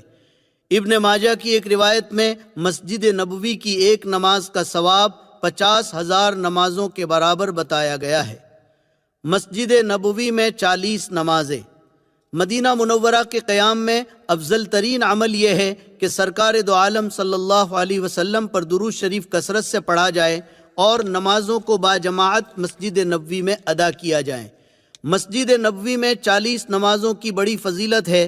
حضرت انس رضی اللہ تعالیٰ عنہ سے روایت ہے کہ رسول اللہ صلی اللہ علیہ وسلم نے ارشاد فرمایا، من صلی 40 صلاۃ فی مسجدی ھذا، جس نے میری اس مسجد میں 40 نمازیں پڑھی، ان میں سے ایک بھی نماز فوت نہ ہوئی یعنی چھٹی نہ ہو، تو اس کے لیے اللہ کی طرف سے 3 قسم کی براءت کا اعلان ہے۔ نمبر 1 جہنم سے براءت، نمبر 2 عذاب سے براءت، نمبر 3 نفاق سے براءت، یعنی یہ بندہ نہ جہنم میں جائے گا، نہ اللہ اس کو عذاب میں ڈالے گا، اور نہ یہ بندہ منافق ہوگا۔ لہذا مسجد نبوی میں 40 نمازوں کو باجماعت ادا کرنے کا پورا اہتمام کریں۔ مرد حضرات اس کا خاص خیال رکھیں، عورتوں کو تو یہ فضیلت اپنے گھر میں اور ہوٹل میں نماز پڑھنے سے بھی مل جائے گی۔ اسی طرح مکہ مکرمہ میں بھی عورتوں کو نماز اپنے گھر پر پڑھنے پر بھی 1,00,000 نمازوں کا ثواب مل جائے گا۔ مدینہ منورہ کے کچھ اور مقامات کی زیارتیں۔ جبل احد، مدینہ منورہ سے 3 میل کے فاصلے پر یہ ایک بہت بڑا پہاڑ ہے جس کے بارے میں حضور صلی اللہ علیہ وسلم نے ارشاد فرمایا، جبل یحبنا ونحبہ، یہ وہ پہاڑ ہے جو ہم سے محبت کرتا ہے اور ہم اس سے محبت کرتے ہیں۔ اسی پہاڑ کے دامن میں اسلام کی مشہور لڑائی جنگ احد ہوئی تھی، جس میں حضور اکرم صلی اللہ علیہ وسلم زخمی ہوئے تھے، آپ کے دندان مبارک شہید ہوئے تھے اور 70 صحابہ کرام شہید ہوئے تھے۔ انہی شہداء میں حضور اکرم صلی اللہ علیہ وسلم کے حقیقی چچا سید الشہداء حضرت حمزہ رضی اللہ تعالی عنہ بھی ہے۔ تمام شہداء اسی جگہ مدفون ہیں۔ احد کا یہ قبرستان خوبصورت جالی سے بند کر دیا گیا ہے۔ احد کے میدان میں بھی کھڑے ہو کر ہم قبرستان والے اعمال ضرور کر لیں، کیونکہ احد کے میدان میں بھی ایک قبرستان ہے۔ مسجد قباء، مدینہ منورہ سے 2 میل کے فاصلے پر یہ ایک خوبصورت مسجد ہے۔ ہجرت کے سفر میں مدینہ منورہ سے پہلے قباء میں آپ نے 14 دن قیام فرمایا اور مسجد بھی آپ نے خود تعمیر فرمائی۔ اس مسجد کا اور اس مسجد میں نماز پڑھنے والوں کا اللہ تعالیٰ نے قرآن میں بھی ذکر فرمایا ہے، لَمَسْجِدٌ أُسِّسَ عَلَى التَّقْوَى مِنْ أَوَّلِ يَوْمٍ أَحَقُّ أَن تَقُومَ فِيهِ رِجَالٌ يُحِبُّونَ أَن يَتَطَهَّرُوا وَاللَّهُ يُحِبُّ الْمُطَّهِّرِينَ۔ یقیناً وہ مسجد جس کی بنیاد پہلے دن سے تقوی پر رکھی گئی ہے، وہ اس بات کی زیادہ حقدار ہے کہ میرے محبوب تم اس میں کھڑے ہو۔ اس میں ایسے لوگ ہیں جو پاک صاف ہونے کو پسند کرتے ہیں، اور اللہ تعالیٰ پاک صاف لوگوں کو پسند کرتا ہے۔ اس مسجد کی بھی ضرور زیارت کریں اور اس میں بھی نماز پڑھیں۔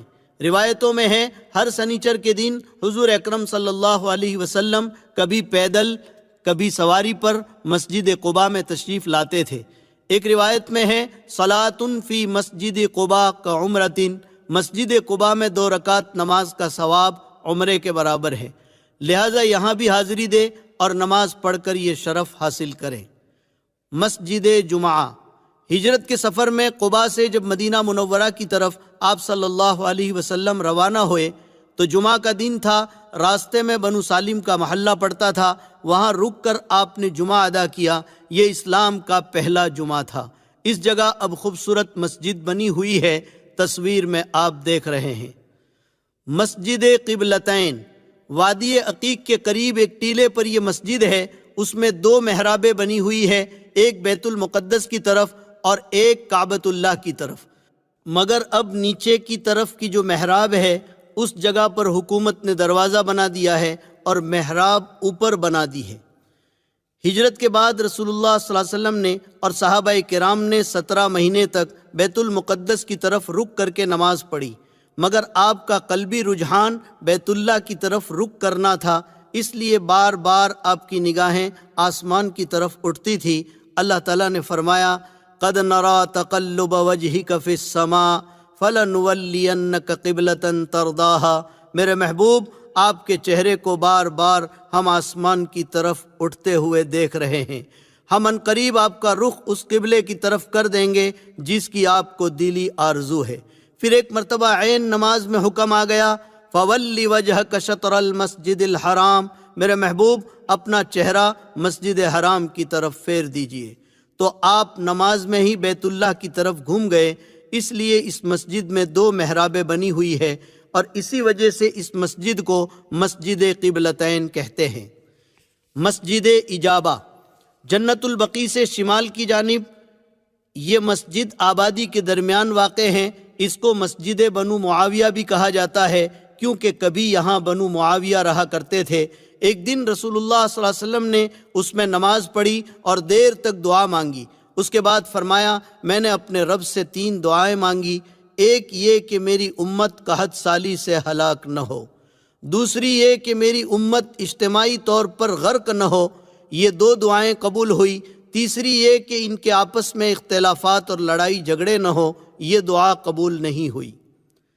مدینہ منورہ سے واپسی، مدینہ منورہ کا قیام جب پورا ہو جائے اور واپسی کا وقت آ جائے تو یقیناً وہ وقت ایک ایمان والے کے لیے ایک سانحے سے کم نہ ہوگا۔ اس دن آپ خاص اہتمام سے رخصتی ہی کے لیے روضہ اقدس پر حاضر ہو، پہلے 2 رکعت نماز ریاض الجنہ میں پڑھ کر خوب دعا کریں۔ اپنی دعاؤں میں یہ ضرور کہیں، اے اللہ، تیرے محبوب رسول صلی اللہ علیہ وسلم اور ان کی اس مسجد اور ان کے اس شہر اور شہر والوں کے حقوق و آداب کی ادائیگی میں جو کوتاہیاں مجھ سے ہوئی ان کو اپنے خاص کرم سے معاف فرما، اور میری یہ حاضری آخری حاضری نہ ہو، اس کے بعد بھی یہاں کی حاضری کی توفیق عطا فرما۔ قیامت کے دن اپنے رسول کی شفاعت اور آپ کا قرب نصیب فرما۔ پھر روضہ اقدس پر حاضر ہو کر صلاۃ و سلام پیش کرے، یہ آپ کا آخری صلاۃ و سلام ہے۔ یہاں بھی شاید کوئی حاجی بغیر روئے ہوئے سلام پیش کر سکتا ہو، اس لیے کہ پتہ نہیں اب یہاں حاضری کا دوبارہ موقع ملتا ہے کہ نہیں۔ اور آنسو کا نکلنا یہ قبولیت کی علامت ہے۔ اگر رونا نہ آئے تو رونے والوں کی سی صورت بنائیں، اور چلتے وقت اگر ہو سکے تو کچھ صدقہ کریں۔ واپسی میں سفر کے آداب کی رعایت کے ساتھ واپس ہوں۔ اٹھ کے ثاقب گو چلا آیا ہوں اس کی بزم سے، اٹھ کے ثاقب گو چلا آیا ہوں اس کی بزم سے، دل کی تسکین کا مگر ساما اسی محفل میں ہے۔ حجاج کرام سے آخری گزارش۔ اب الحمدللہ عمرہ، حج اور مدینہ منورہ کی زیارت پر بیان مکمل ہوا۔ عزیزو بزرگو، آپ حضرات اپنے سفر میں معتبر علماء کرام کی کچھ کتابیں بھی ضرور رکھیں تاکہ دوران سفر آپ فائدہ اٹھا سکیں۔ اگر کوئی مسئلہ حج، عمرہ یا زیارت کے دوران پیش آ جائے تو علماء کرام سے ضرور پوچھیں۔ اگر وہاں کوئی نہ ملے تو اپنے یہاں کے 1-2 علماء کرام کے فون نمبر بھی ضرور اپنے پاس رکھیں تاکہ ضرورت کے وقت رابطہ کر سکیں۔ ہر ایک سے آپ مسئلے مسائل نہ پوچھیں، اس لیے کہ آج کل سارے لوگ مسائل بتانا شروع کر دیتے ہیں۔ اس طرح ہر ایک سے مسائل پوچھ کر آپ اپنا حج خراب نہ کریں۔ اس کے علاوہ اس سفر میں دین کی بنیادی اور ضروری باتیں سیکھنے کا بھی خاص اہتمام کریں۔ آپ کو ماشاءاللہ کافی وقت ملے گا، اس میں آپ بہت کچھ سیکھ سکتے ہیں۔ دین کی بنیادی معلومات پر مشتمل مختلف کتابچے بازار میں دستیاب ہے۔